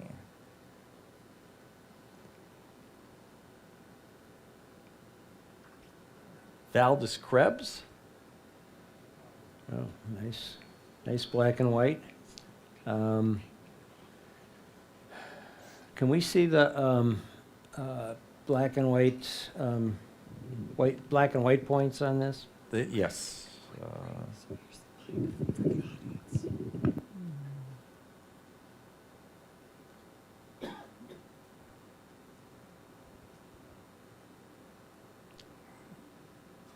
Okay, black point is already there. Here was the white point had to be set, so Right. How about turning down the highlights I'm trying to see if we can get a little bit more detail in those leaves. oh yeah, that's Yeah. And It's maybe that. even try texture, see what texture does. Yeah. Yeah. Again, I think. here's our before. Yeah. Yeah, the detail gets lost in the before because it's the whites kind of overshadowing it, whereas now the whites come up, makes it brighter, but you're also getting a Right. little bit more So every- detail and texture Whites, in the leaves. highlights down a little texture. And there's some kind of a white spot. Yeah, there's some, on that Something right here, I don't know what, that might be another plant. Even down here, there's this little tiny white dot that could be removed. And on the side monitors, I don't mind the pale leaves at the bottom, but the pale leaves at the top are distracting. So I would burn those completely down to black. Or Which I crop know them you out. can, or I would eliminate it. I wouldn't crop it, because I think I like the way the composition is, but I'd burn down those two light areas. Anybody that's looking at a side monitor would see that, Yeah, look, that's look, good. it disappears. I Yeah. can't do that. Well, They're- I didn't, they're I up just, here. I darkened them. Yeah, he just darkened them down. Yeah, I'm saying that the laser doesn't show up on the monitors. Oh, okay. I didn't well, know that. There's Oh, a I- little tiny white spot at the bottom of the flower, just a, A tiny white spot at the bottom of Just at the very bottom of the, Right there. right there. the, oh, that's part of the flower. yeah, isn't but it? it's just distracting because it, My gosh. hey, we're Okay. looking for perfection here. I Come know. on. Okay. That's good. Yeah. What about vignetting? Assistant photojournalism. About what? Vignetting? What about dark vignette in the corners? Well, oh, again, I'm looking at the big monitor, and it's all black anyway, but yeah, you could vignette it a little. I could. Very nice picture, though. Yeah, I'll vignette it a little. Yeah. Yeah. Something like just doing it crudely there. Okay, so interesting. There's before, Yeah. afterwards. I think that looks without better.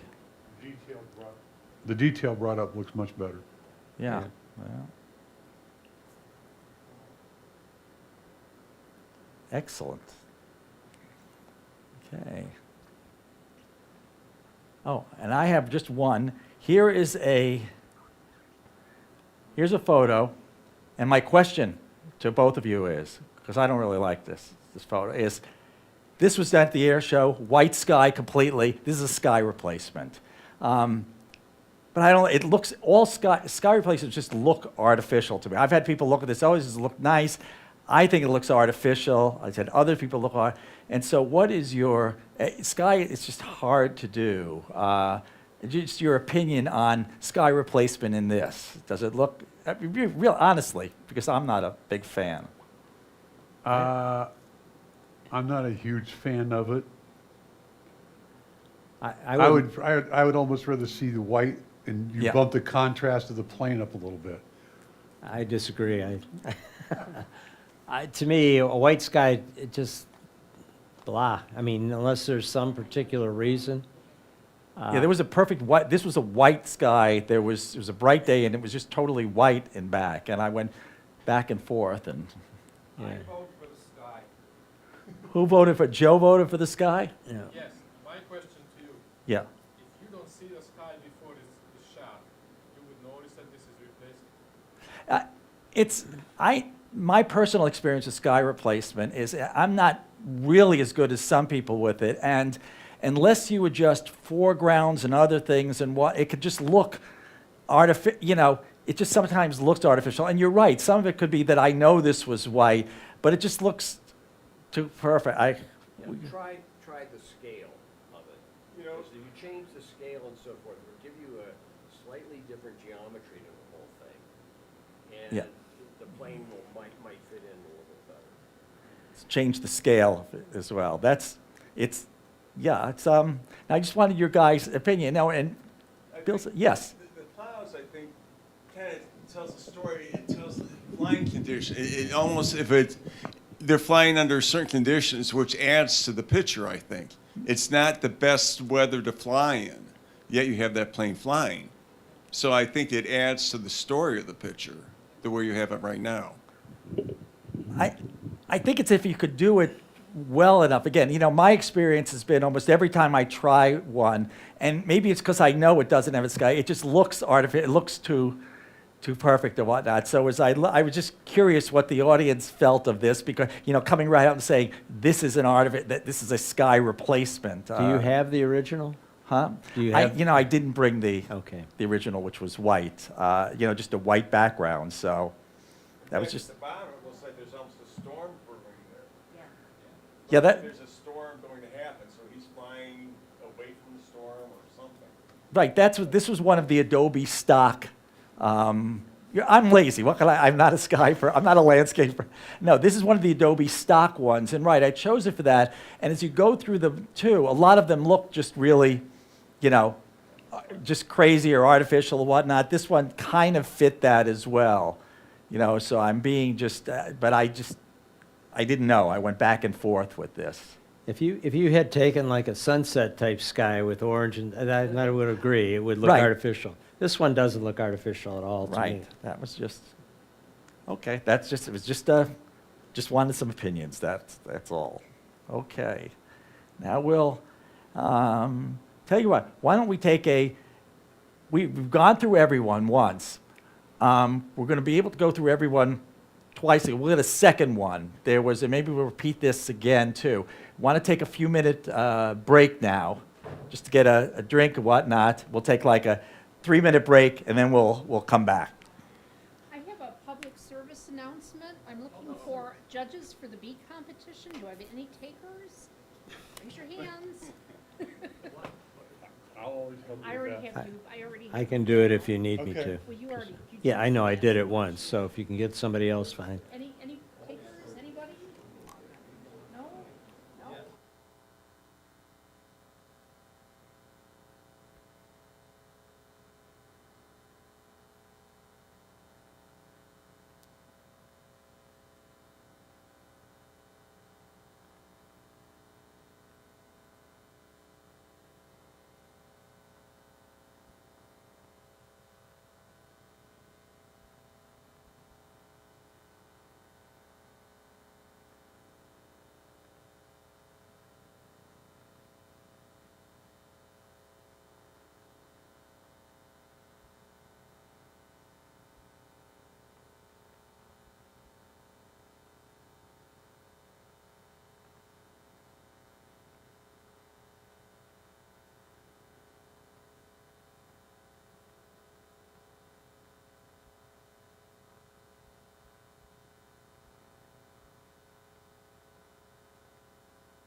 Okay, we'll we'll call everyone back. What we're going to try to do is get through one more of everybody's pictures here. Yeah. Yes, we're gonna do that. When I get to them, right, I'm going to be checking. I've already, on the first one, Andrew's told me which one he wants. So if the people are here, let me know which one you want. So, okay, we'll start off there with Andrews, and we'll bring it up. Okay. Who's got? That's a cool shot, capturing the expression like that. You were working with some very harsh light. That's kind of working against you a little bit. I'm wondering if you couldn't crop down from the top just a touch. And can you reduce the contrast right there? Can you okay, crop in from the right a little bit too then, just a touch. A little bit more, a little bit tighter. A little bit more, right there. It's kind of centered, but the gaze is still a lot of room on the left. Is there a way of reducing the contrast on that just a little bit? On the side monitor, does it look like it needs reduced? Oh, that's what I'm looking at. Yeah, just a touch. Okay, you're going to reduce contrast. There. Okay.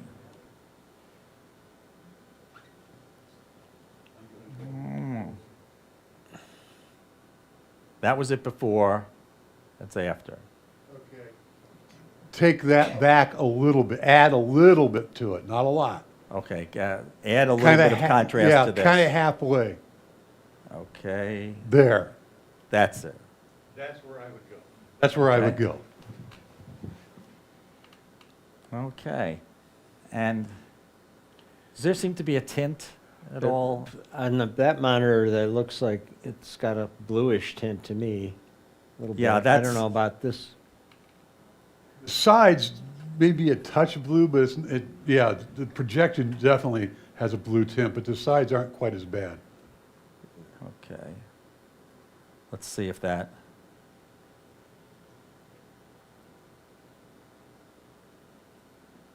Let me try warming it instead.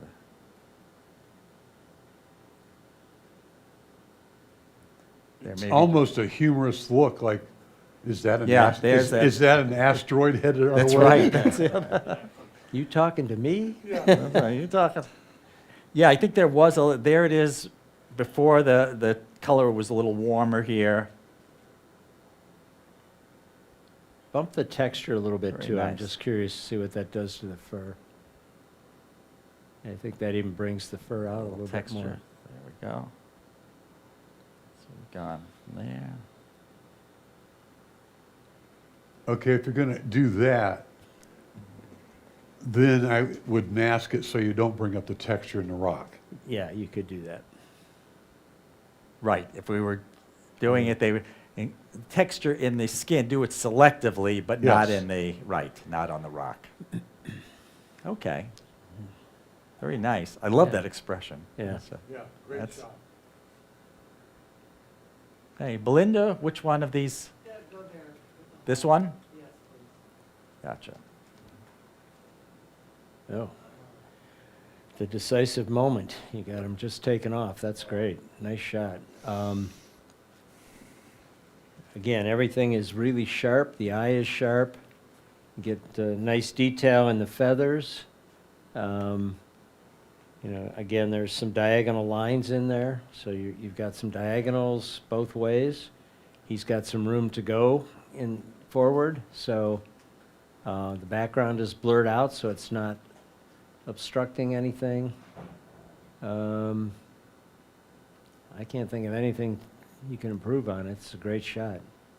My question is, can you tell that I changed out the background? The question was, could you tell if she changed out the background? Yeah, you know, I wondered if you did, but to be honest, it looks very natural to me. I don't see that you changed it out. I would desaturate the lower left corner just a hair to, and I think that would add more emphasis to the colors in the bird if you did that. Which I don't know if you can do that in Lightroom or not. You can, yeah. You have to mask and, Not a lot, just a little bit. I mean, if I was doing this in Photoshop, I'd just take the desaturate brush and just at 5% and just gradually take that down a little bit. Yes. Right there. You don't need to do anything else. To me, that adds a little bit more emphasis on the bird. yeah, that's good. Okay, beautiful. Yeah. How these people get all these great bird shots, huh? That's right. That, You can skip me. let's skip you. You can go ahead and skip me. Go on. Bob, which one of these last? The last one. Last one? Okay. Whoa. This is you, right? I like your choice of shutter speeds here. You're maintaining detail in the white, but you got that flowing, silky waterfall look. So that I really like. You're on the right side, you're cropped in right to the white water, but the left edge, there's a little bit of extra room. I'm wondering if you couldn't have added either a little bit to the right or crop in a little bit to take that green out on the left to keep the emphasis on the water. The waterfalls in the background in the upper left are a little distracting, but I know you couldn't do anything about that. Overall, I would have just left a little bit more room on the right. For all the people, just one quick comment here too, in terms of working the shot and laziness too. There is, if this is the waterfall, I think, there's a bridge to the right here that goes over it as well. And I stood on the bridge and took the same picture, and it looks like crap because it looks like every other picture taken and whatnot. Bob got into the right spot, got down, got the right angle or something too. And this is just much more view. This is Iceland? Yes, I took the lazy picture and it shows. Yeah, it's a so. beautiful shot. Like I said, I just think if Yeah. you're kind of cropping into the water on the right Yeah. a little bit. If you could have left that, it's kind of nitpicky, but I think it would have framed it a little better. I'm curious, did you take a shot where you didn't use such a long shutter and got more of a realistic look rather than the silky? I probably have a dozen different compositions of that. So yes, I would have roaring water, and I sort of opted for this. I like the roaring water, but most of the time people don't like it. See, I'm the opposite.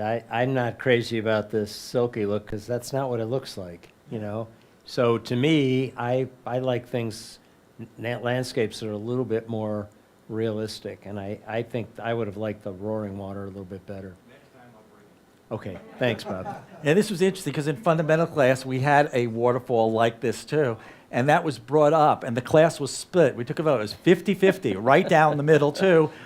Some liked it, the stop action thing, and others like the glowing. It is purely just what you like. Beautiful. Bonnie?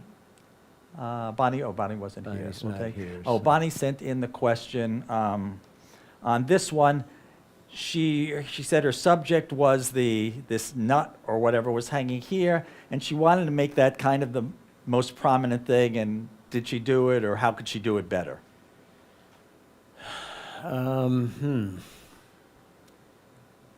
Well, I mean, it's prominent just because it's kind of the biggest thing. It's kind of right in your face, but there's a lot of other stuff here that's detracting from it. I mean, if I looked at that thing and stared at this picture for a while, I think the first thing I would have was these bananas up here, or whatever they are. I assume that they're bananas. That's what they look like. I don't know. I think I would. I'm not sure how I would do this.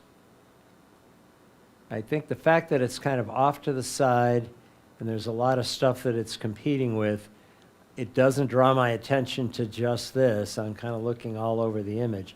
So if her goal was to just concentrate on that, I think you need to do some work on it, because that's not what jumped out at me. Or would this be if she was taking the picture and wanted that to be the prominent thing, to really just move around and try to concentrate to get these other things out positioned? Because you're right, I don't know what you could do afterwards. Yeah, I mean, if I looked at this picture, I would say, oh, okay, I'm not sure what the subject is. And the only thing I really recognize would be this. So my eye was kind of drawn to that, to the bananas up top. So, Okay. If she put what more? more clouds in here. Up in the upper? Way up here? It would be hard to put like a little cloud there, or, Try cropping it. Let's just crop off so that all you're seeing is that, whatever it is, that seed. It's the fruit of the banana tree. I thought the bananas were the fruit of the banana. bananas were the, No. Go all the way down. all the way down. Yeah, just get rid of the bananas. Yes, we have no bananas. Now, crop to the Okay. right to get rid of that. Yeah. There we go. Yeah, something like that. Oh.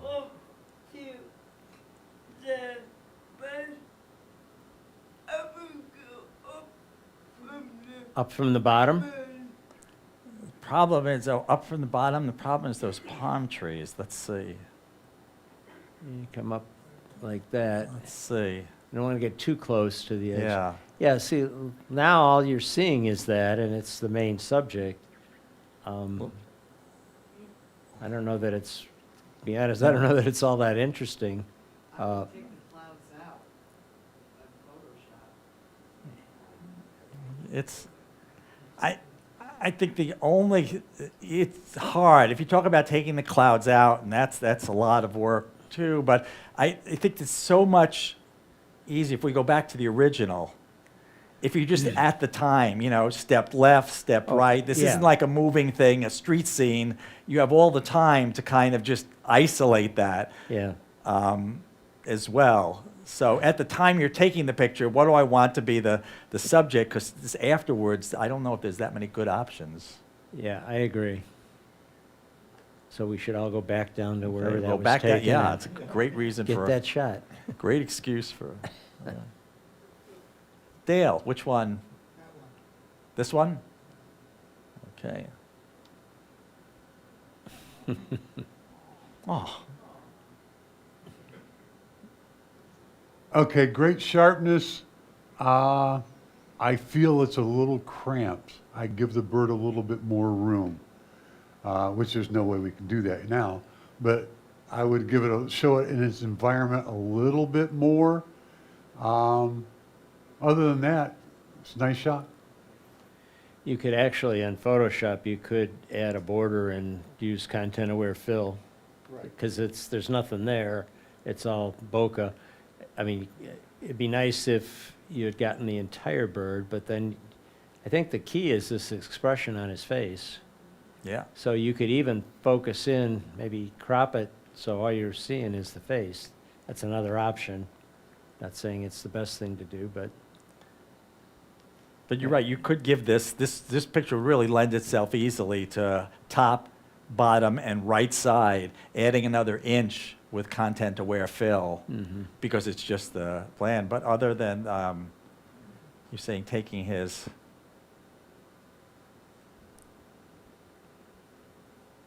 yeah, you could maybe do something like, yeah. Maybe back out a little bit so you realize you get some of the wing. Maybe come down just a bit, like that. So, I mean, that's the picture, I think. In my mind, that was what the whole thing would be about. Got a nice diagonal going on there. His eyes are sharp. He's got a great expression. The focus is good. So, again, it's just another option. interesting. Okay. Dave, is Dave here? Yes, Dave. Which one would you?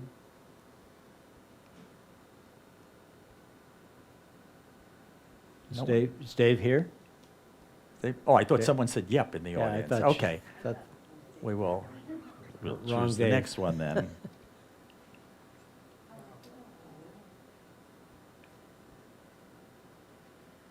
this is you, right?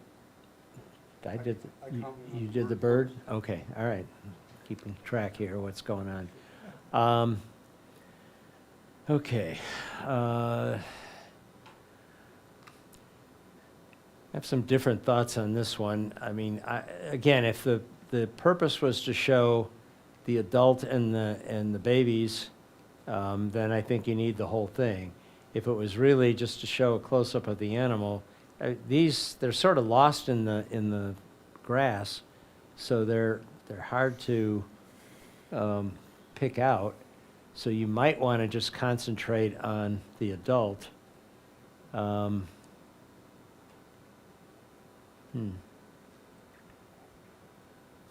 Again, just commenting on what I can see, you know, the adults, the eyes are sharp, everything is fairly sharp.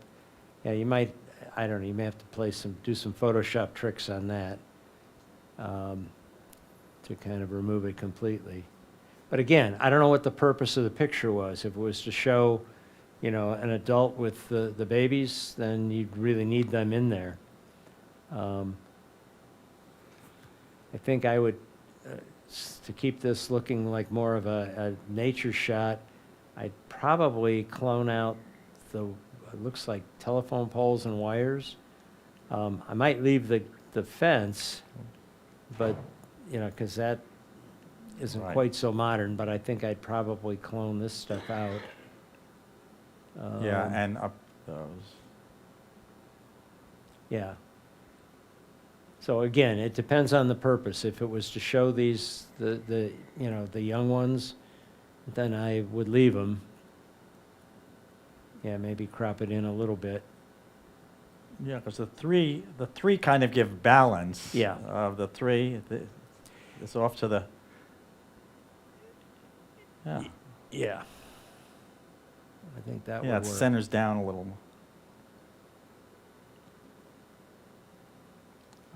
Any other comments? I think you lose the story if you take the babies out, because she's looking at the photographer with a little bit of a warning look, you know, watching over her babies. Yeah, that's a good point. I agree with Marge, yeah, and it's also the three, it's the odd number, you've got that. So even if we don't see their face, I mean, it would be nice if they were posing, but you get the idea, right, she's looking over them, and, yeah. I thought it was a horse, and I say, what the heck? That's, I'm trying to remember the name of it. That's the biggest of the African Plains game animals. Really? Yes. The males will weigh 1,500 to 2,000 pounds. So Wow. that is a big animal. Is that an ibex? No, Is that what it is? I'm trying to remember the name of this. Wow. I'm having one of those senior moments. That's Elaine, is Elaine here? Yeah. Okay, which one of the last three? I don't know. That one. This one here? Anyone. Okay, I like that. Okay, Yosemite and Half Dome, I think.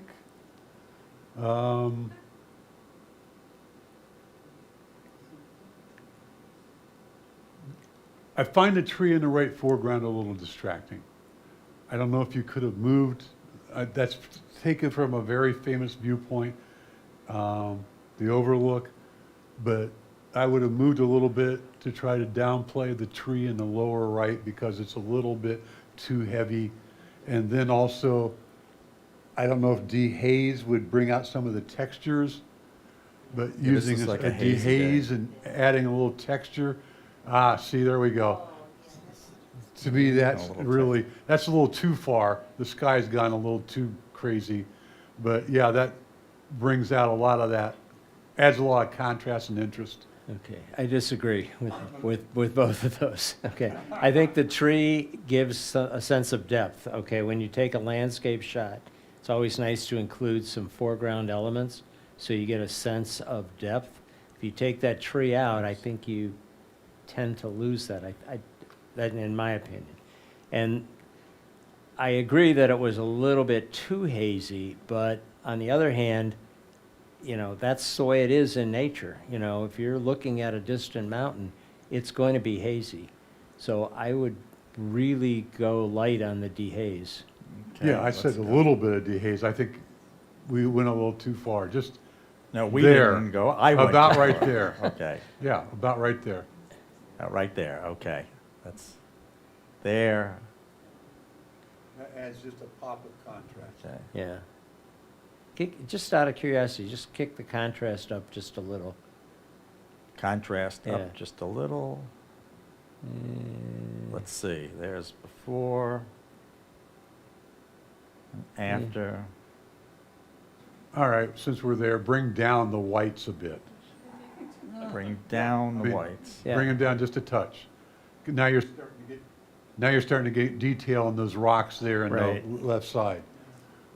Okay, and if, sometimes on a hazy day, let me just, does the haze give a blue tint sometimes? Or if that's, I don't wanna, nope, but that's our before. And some of the blue, you'd have to do this real carefully. I think some of that's from the little bit of dehaze we do. The dehaze filter made it a, but yeah, they're minor changes. I don't know.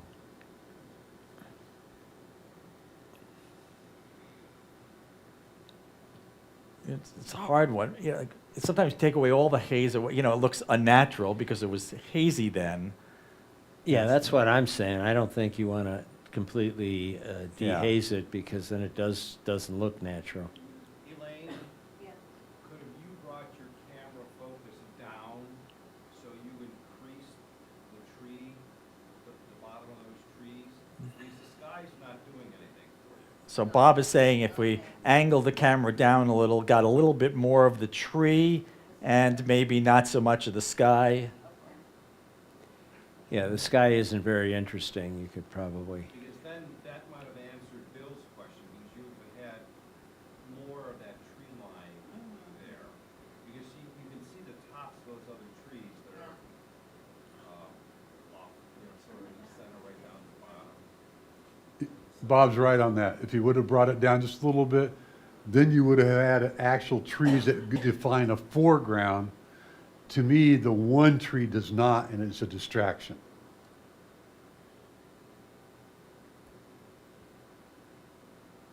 I would replace the sky. I would, the one that Richard had. Oh, that's, let's not go. With the jet. Oh my gosh. Okay. Elda, is Elda here? Okay, we'll take our next shot. Okay. Again, I don't know where these people find all these birds to take these shots. That's a nice shot. It's not.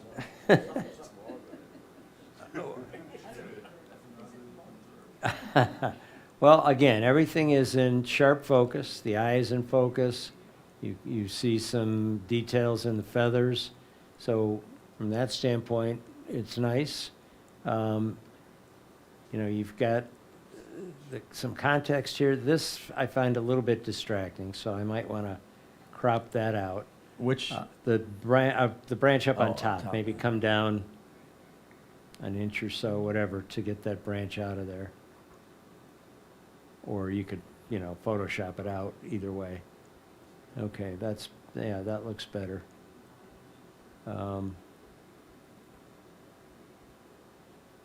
Yeah, I think that looks. That's better. That looks good. Yeah, I like that. yeah. And again, it's not oversaturated, which is nice. Again, these leaves look natural, and the red feathers look natural. And maybe just a tiny bit of denoise. This was only ASA 400, but there just seems to be color noise. No, you in can't the see green. that on the monitor, so, Yeah, okay, it's hard to. yeah. But what kind of bird is that? think that's a cardinal. No? No? That's been hanging out at a hazardous waste dump, and that's a cardinal. It's got the head of like a vulture, a turkey vulture. Yeah, it looks But the rest of it odd, looks but- like a cardinal. Yeah. Well, we'll have to. I will. It's a prehistoric shot. This was the. I will check with Elda. Yeah, Okay. please do, because I'd like to know. Okay. Because I've seen a bird like that in my neighborhood, so. That's right. I really have, honest to God. That's why I thought it was a cardinal. Oh. Okay, Yeah, you everybody likes to can't- get out and take shots of the moon. And this one has quite a bit of detail. You're not just having it against a bland sky, which would be a little bit more boring. The only thing I would do with this is these hot spots in your branches here, I would either clone them out or burn them down, because as they are right now, they're distracting. But otherwise, the composition is kind of a different look rather than just a moon against a black background. So that, in that respect, it's a nice job. I love the way the branches frame the moon. That's really cool. You can't see that on the main monitor at all, but on the side monitors, they're really nice. Yep. Beautiful. Okay. Eric, which one? Mountain. Okay. Wow. Okay. All right, you've got some good detail in the ice and snow here. That's nice. Trying to look on the side monitors. This monitor, it's hard to tell on the side monitors. This looks a little bit, I'd like to see maybe a little more detail in here, maybe bring up the shadows a bit. Maybe even tone down the highlights. How does it look on the histogram? There is our histogram. Histogram, shadows could come up a little, probably. Yeah, I'm just seeing if we can get a little bit more detail in this tree line. Let's see. Let me bring the shadows up a little. You almost might have to be a selective thing, because yeah, you have to mask it because it's bringing up everything. It's too much. Yeah. Yeah, it's tough because you got, darks and lights, and it's really Well, a it's, tough if we shot. bring down you said bring down the highlights a little. Yeah, bring down the highlights. That's a little. And then let's just put a quick Yeah. across the trees. And Let's then bring the just shadows bump down. the shadows up a little. Okay, bring the shadows. Bring the whites up in the mask. Yeah. In the mask, bring the whites up. Okay. Yeah. See, now you can see some detail in the trees where you couldn't before. It was just a black There's our. blob. Oh, wait, let me. That's before. It's afterwards. Yeah. And then invert that mask. If you would copy it and invert it. And let's just see what we can do with the snow and the. Got me inverted. Didn't And invert it though. It didn't invert, yes. Let me just wait.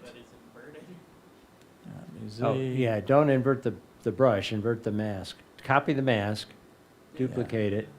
Duplicate and And invert, invert mask. Oh, okay, I see what you're saying. It was a feathered brush, okay, so. Oh, yes, okay. So we'll bring down, what do you want to do? Bring down the, Yeah, I just play with the highlights and, yeah, maybe even a little texture. I don't know, I'm just trying to get some detail back into, especially in the mountain. Can you selectively deepen the blue just a touch? yeah, the blue, it's kind of aqua there. Let's see. Let me go back to that and our HSL. Click on the and targeted adjustment tool and you can just, Targeted, and I'll do hue with the targeted. I would do luminance maybe rather than Luminance, hue. okay, or, that gets it a bit more blue. Let me do luminance with a targeted. And then just bring it down a little.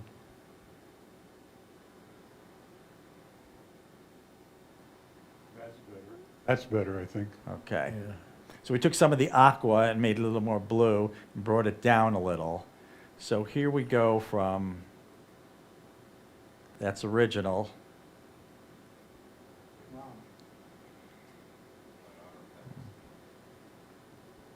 Yeah, you can see, you know, the texture in the mountains, the shadows bring that out, gives it a little bit more depth. Other than that, it's too bright. What, Eric? You- I think you lost the highlights on the trees. How you adjusted the trees.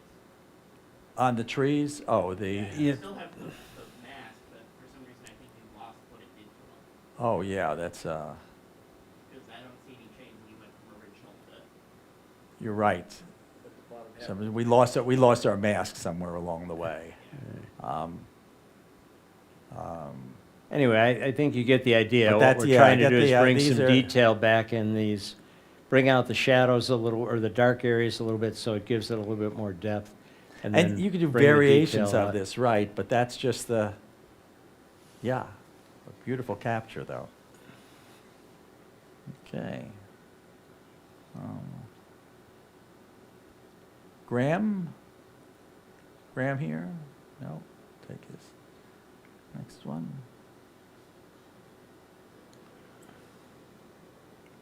Nice black and white composition. I like the lines you have in this. Looking at the side, the projection's definitely flat. I think it's a little flat on the side monitors, so I would pop the contrast on that. And I don't think you'd have to do much else. Maybe a little selectively burning on the foliage to bring the highlights in the foliage down a bit, but overall, just a little bit of contrast. Yeah, I would agree. It looks a little flat. The original looked a little bit flat. In black and whites, you really want a true black and a true white somewhere in the picture. Yeah, and you can see with the histogram here, we still have some, Yeah, a little bit on either on side. either side, yeah. When we change the contrast. Yeah, why don't you bring the histogram in on the shadows, because the shadow areas are black anyway, and if we lose a little detail in those really deep shadows, it doesn't make any difference, so. Yep, let me do selectively with the white and black point here.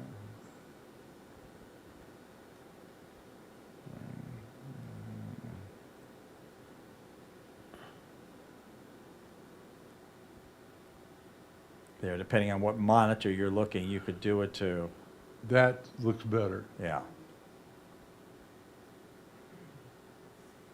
Very nice. Mhm.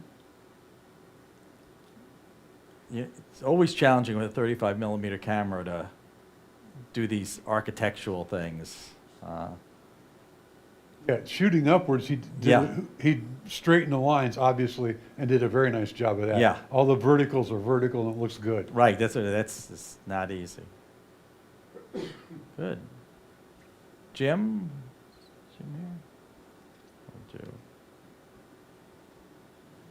Okay. Kind of a nice still life. I like the texture in the wood. There's a couple of spots that maybe could be cleaned up, you know, in the wood. Some dust or something on it, or a few spots you may want to look at.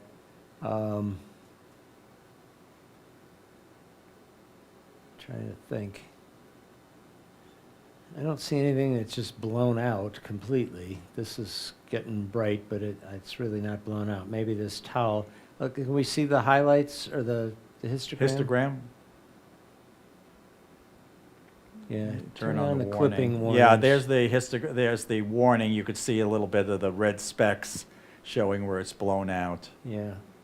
So you may want to bring the Minor. highlights down a little bit till those go away. Yep, so there's nothing blown now. All right. And what about the other side, the black side? Other side. I don't see anything clipped. No, we're right up that's against fine. it. All right, again, I'm not crazy about this color behind, but again, that's probably what it was, so. I would just fix up these little spots in the wood. Got a nice diagonal going across. Interesting still life. This is separated from the background, so that's fine. I'm curious to see what this looks like in black and white.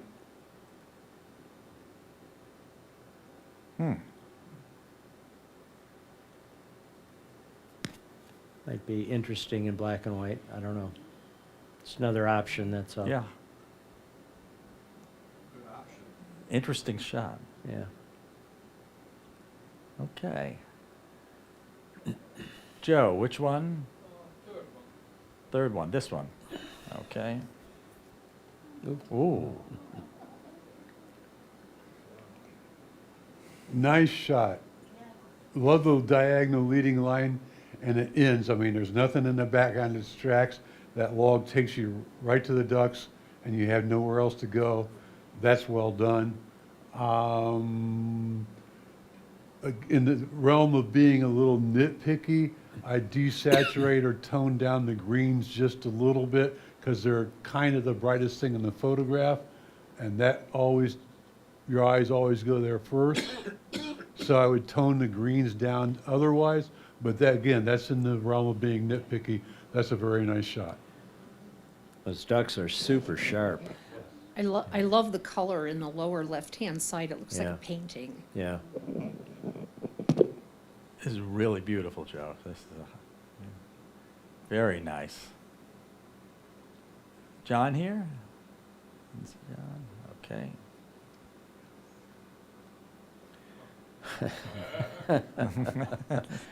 I want one of those when I golf.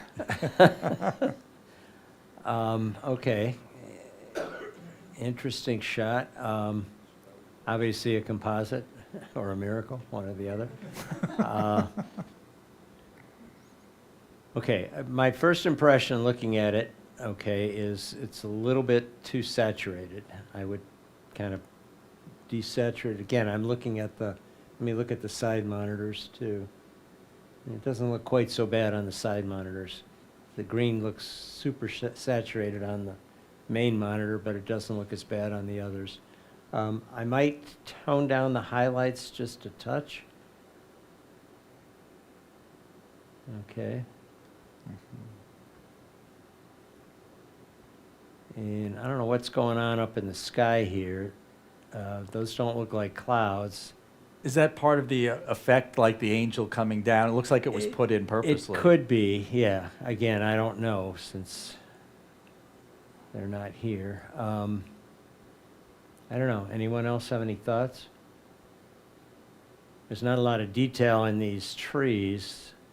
In the middle of the tree, again on the side monitors, even the side monitors, maybe try bringing up the shadows, at least in the tree area. Just try it in general at first, just to see. Makes a little bit of a difference. Yeah, that's Bring up the blacks, you think?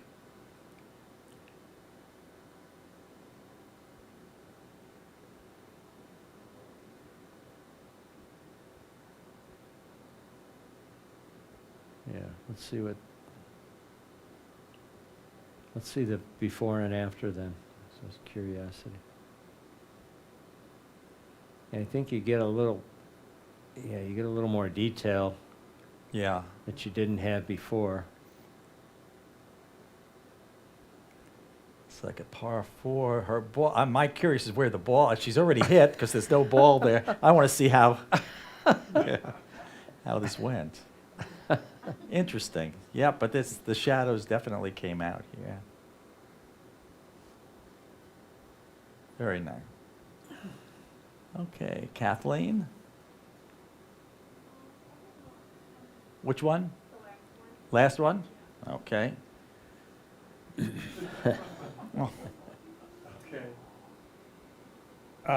You captured the moment. There's no doubt about that. That is a great shot of expression. And because of that, I would really crop in and accent that. You got a lot of blown out background highlights that distract the eye. So let's really crop that in tight to there, come in from the right to there. And then it's debatable if you even need the feet.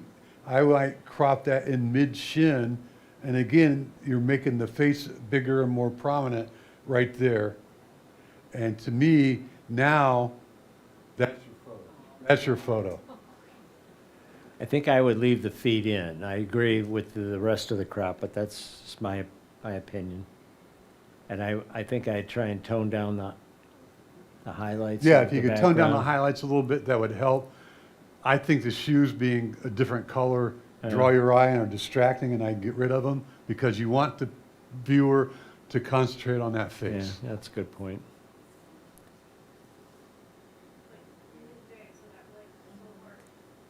Oh, yeah, I mean, that's one of those you had to take, knowing that the Right. lighting was tough, but yes, this is one of those things where there's things that's wrong, it's hard to fix, but in this case, the impact helps overcome that, so you definitely wanted to take the shot. You can do if you don't mind, go back to the original, not the original, the fixed one, all the way to the top. And go to masking and do select background. See what it does. I don't know, maybe it won't do a great job. Didn't do too bad. And then just try lowering the exposure or the highlights. Again, if you go too much with the exposure, it just turns gray. And it's not a whole lot you can Yes. do, I don't think. Here is the. It helps a A little. little bit, yeah. You know, there would be nothing wrong with cropping this even tighter too. If you got the pixels to work with, really cropping it tight just to get that expression. You could always go right up to the arm, up, right to, but not touching the arm. Yeah. Oh, there's a hand, okay, I didn't see the hand. And then just crumbing from the sides to make it a square. And there's nothing wrong with that either. Right. Oh, Yeah, I like that. Yeah, I do too.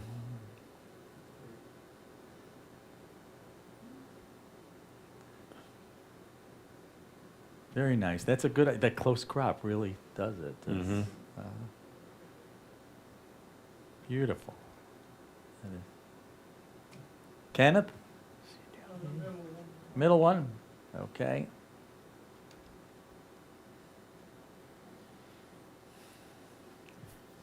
Okay. Well, again, Kent's famous for his black and whites, so look at the side monitors. Okay, I think it's an interesting shot in that, you got somebody taking the picture of this old car. Looking at the monitor, again, on this monitor, you can't see the detail, but you can up here. Really can't crop anything because the picture is the guy taking the picture of the car, so can't crop from the left or right, so I think you've got what you need in this picture. I don't know, I can't think of anything to How about change it. if I'm thinking, because it's a very busy picture, and Yeah, I'm looking what I could, if the upper left, that sign, which is cut off. Yeah, you if I could maybe just do take that. Yeah, It you takes s- some of the, maybe from the bottom, takes some of the busyness out of Yeah. it, and still keeps the elements. It's difficult with all the stuff in, right. but there was, Yeah, I think that's a little bit better of a shot because it does remove some distracting elements.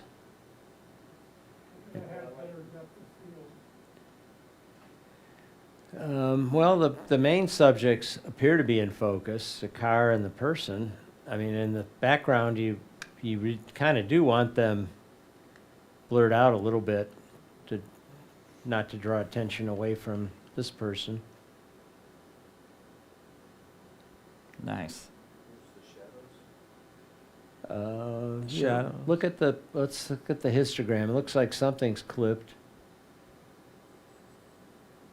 Yeah, the blue is all the clipped Yeah. there as well. Let's come down on the shadows a tiny bit. Okay, we're not clipped now. Or we're just, let me Yeah, leave but that that's- on. Yeah, that's where that's underneath. pure black. Yeah. We expected. Let's see the difference that made. It looks like it might be clipped on the other side too.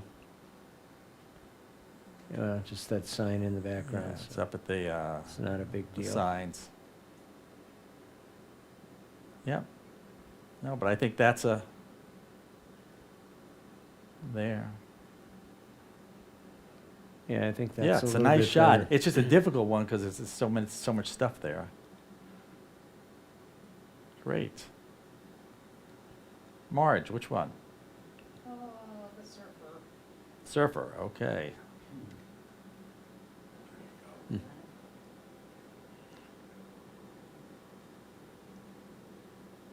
Composition's good. I like that. I like the way he's looking into the frame. That's a good shot. I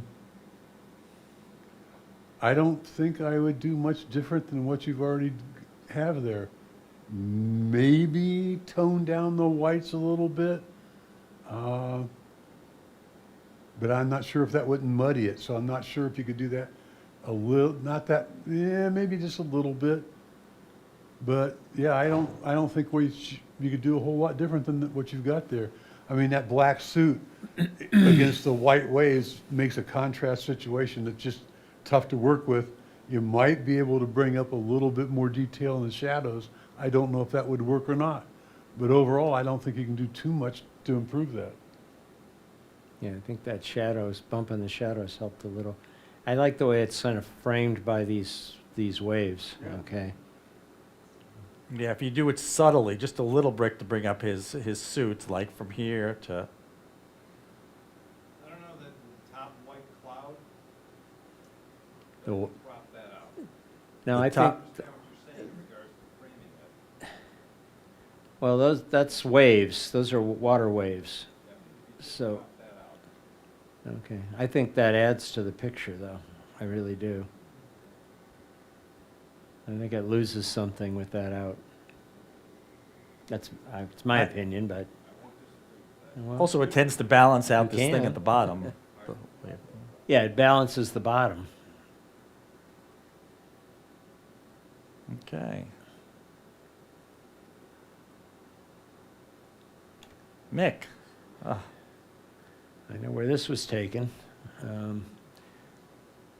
Okay, again, let me look at the side monitors, because again, we're losing all the detail in these black areas. Okay, a couple of things. Again, you got the book with a little bit of a diagonal pointing in toward the skull. Skull is in there. You got this that helps frame it a little bit. The candlelight is somewhat subtle, so you don't have any blown out highlights or anything. Again, I'm looking at the side monitors more than anything. You're losing detail in the flowers up here, but it seems to be there in the monitor itself. So it looks good to me. I don't know. Would you make the candle vertical? It has a little bit of a tilt. Yeah, it does. If you look at it, I it would is. say, would that help? Or am I being nitpicky? Yeah, I don't know that it makes that much difference. You could try it, see. Right there, yeah.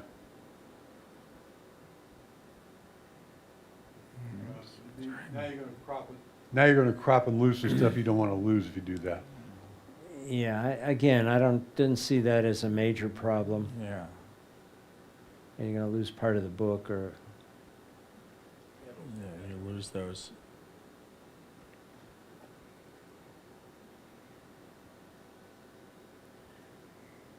I think the first one was actually better before the straightening. I don't think the candle was at that much of a tilt that.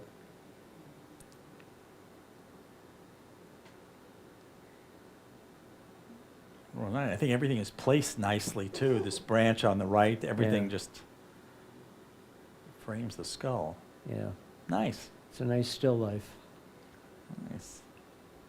Mike, which one? Bird? Okay. Whoa. You talking to me? The eyes are sharp, and that's what's important. The fact that the beak, the very front of it is soft is a little distracting. I don't know how much aperture you have left that you could have increased the depth of field. It was 6.3. And what, just shutter speed, 400? 400. So if you might have gone to like F9 or 10, you might have got that a little sharper. And also, I would crop right down to the bird from the right and to the left. I don't think you need that space around it. In fact, go in right into the bird on the right. See that yellow area? Get rid of that. Not that far, right there. And I wouldn't crop that much on the left, but I would crop some down from the top. There. Is there a way to fix the nose? Is there a way to fix the nose? Was the question. The focus of it. I heard someone talking You- about topaz. You could use topaz and give it a shot. It may work, it may not. The topaz sharpen AI will fix focus, but it's not perfect, but it does a fairly decent job on a lot of things, so, It would also take out some of the noise. It's pretty noisy looking. yeah. A little bit. Yeah, this is shot at 1250. Yeah, I love this, the angle, everything you shot about. It's just unfortunate that that very front of the beak is a little bit soft to be distracting. I have a couple other ones of it, so that's helpful to hear that. So I might be able to resort to some other ones where it has like a wicked angle with just one eyeball, like his whole beak's just pointing at you. What I want to mention for the group here tonight was it was hiding in a bush after being in the canal, and then I hid on the other side of the bush. So there were lots of branches and stuff. So we were playing games. He didn't see me at first, and then he saw me. So I love the expression, the look on it. Yeah, that's cool. Yeah. Interesting. Okay. Sandy Tushner. That's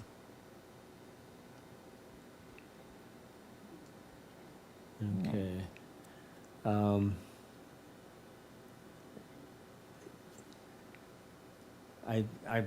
Okay, a couple things that I really like, again, that kind of everything leads you back into the picture. So you've got some lines that are taking you back in perspective. I'd almost like to see this in pure black and white. I know there's a little bit of color up here.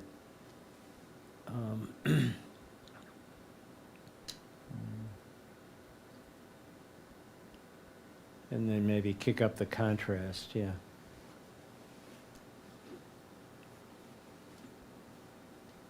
Are there some clipping in the whites a little bit? Yeah, over here. clipping down there. Maybe turn down the highlights a bit, see if that helps. I think that brings out a little bit more detail in the, I don't think you're probably still clipped a little, right? Or are you? Let's see.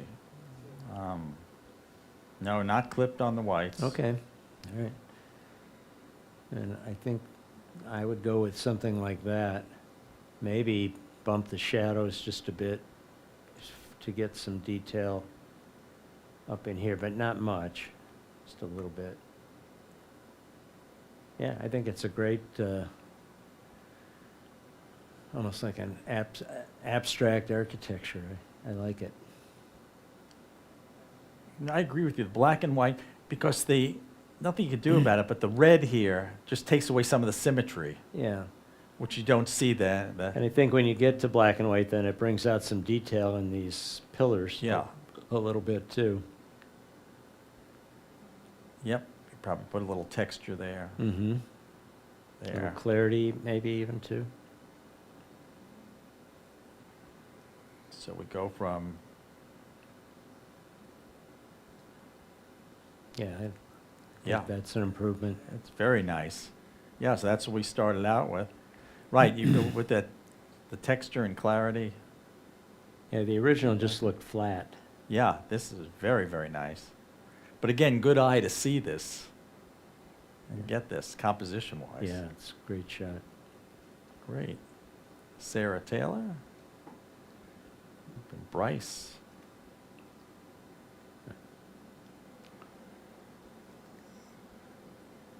Nice picture of Bryce. I mean, that's one of those places where no matter where you turn, you want to take a photograph. Having been there, I think there's better angles. Those hoodoos aren't quite separated from the background as much as they could be. So I would look for a little bit different angle. And I don't know about your exposure, but to me, it looks like the highlights are a little bit over. Are they clipped a little bit? Nope. Okay. Nope, there. Let's see what happens if we just,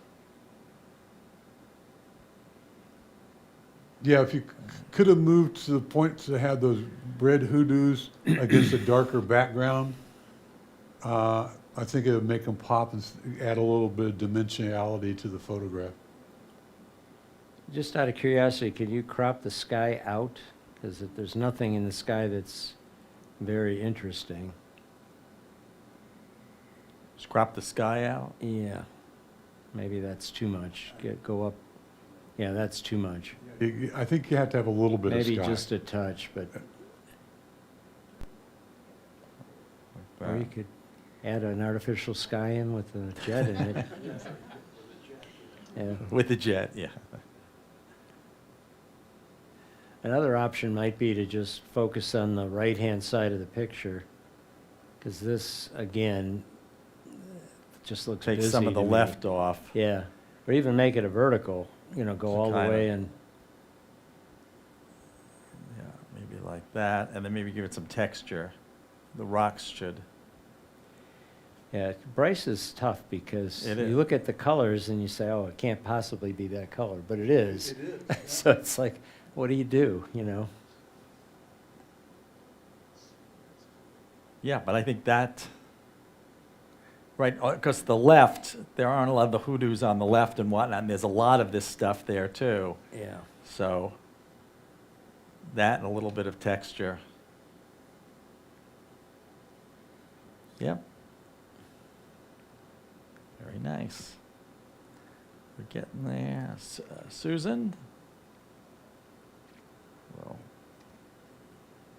Ooh. Ooh. Again, look completely different on the front monitor, so I'm going to look at the sides here as we lose all the detail up there. Looks, on this monitor, it looks a little soft, the focus on the face. Mm-hmm. It's hard to tell. Looks like maybe it's not quite so sharp, and probably because the bird was moving. So you might have some motion blur in there. Let's see what the speed was out of curiosity. An 800th might not have been enough. Yeah. I mean, again, I'm looking at, what does it look like on the side monitor over there? Does it look sharp or not? The face.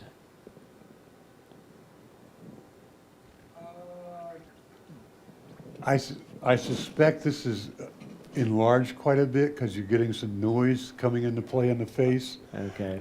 I'm going to bring up. The water seems to be sharp, so I don't think the shutter speed, but I noticed it's like f4.5, so I'm thinking that you're playing with, a very shallow depth of field, There. and you got a lot of noise. Yeah, so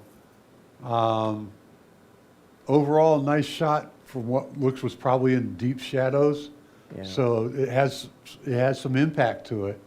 Yeah, it definitely does. It's Yeah. an impactful photo.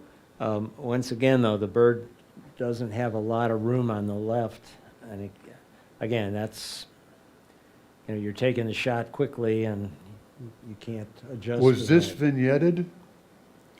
I don't, If it was, you might be heavy-handed on the vignette, because I suspect that there's a little bit of vignette added to it, because there's not any detail on the edges.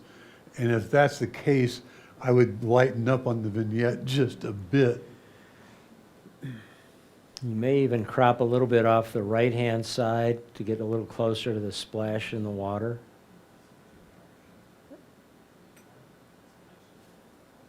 Yeah.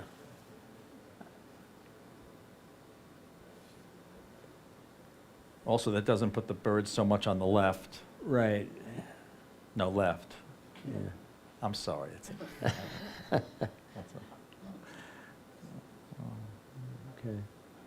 But it's hard, but I think, again, in this shutter speed is, I don't think it's a focus problem. I think just with taking off that fast and flapping and. Motion blur.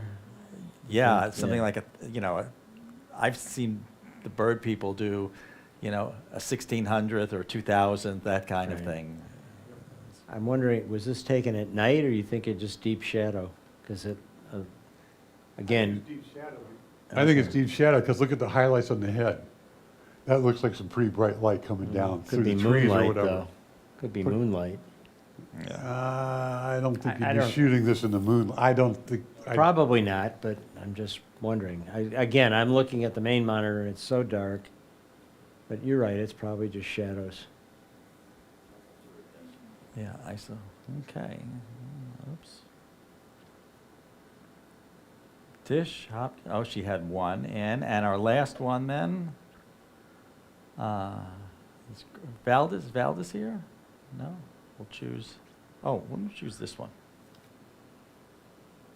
Interesting. That's an interesting street shot. I mean, it's a little busy, but if you look at all the elements, it's almost all well placed, the composition. She's not walking into any of those lines. Those horizontal lines in the background are leading right to the subject. She's a little blurred, but in this case, I don't mind that so much because it implies some motion. Right. The only thing I would do is those curtains on the right, I might tone the highlights down in those a bit. I think you need them to give the feeling of a window and curtains, but I would. Do you say not- tone the highlights down on the curtains on the right? Yeah, just lower that a little bit, because it's not so much that they're super bright, it's they're against a black background, which makes them appear that way. So let's tone them down a little bit so your eye isn't distracted by them. Okay, so you're saying taking the highlights down on them. Just, yeah, Okay. yeah, just to that. You still know what they are, but they're not so bright that you'd take you over there because of the sharp contrast.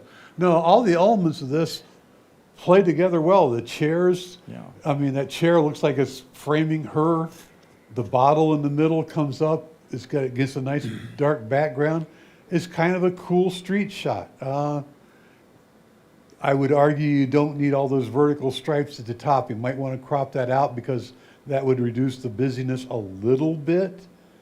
But that would also be a matter of taste. So, yeah, as a street shot in black and white, I think it's pretty well done.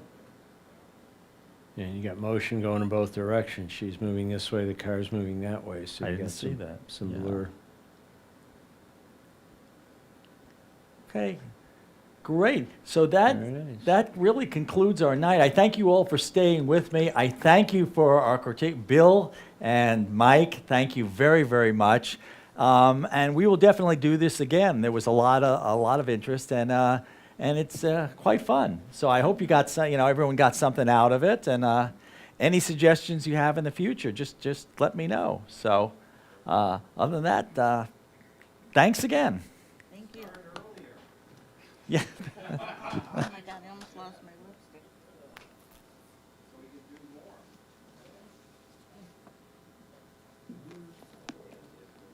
I know, I loved that. It was fun.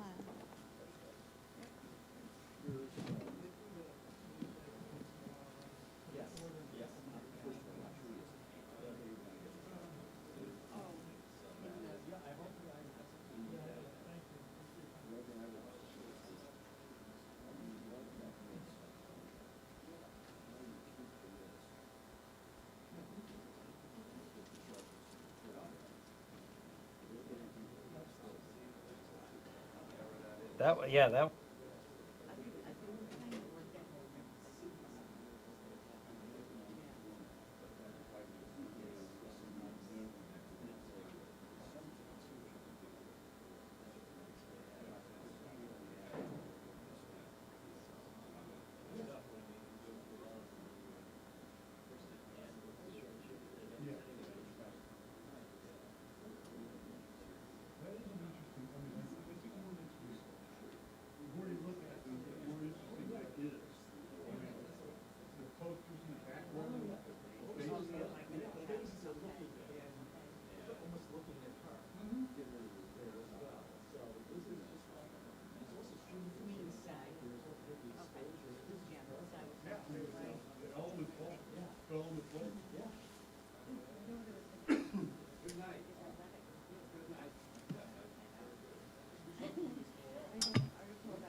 Because the size, I end up making folders for them.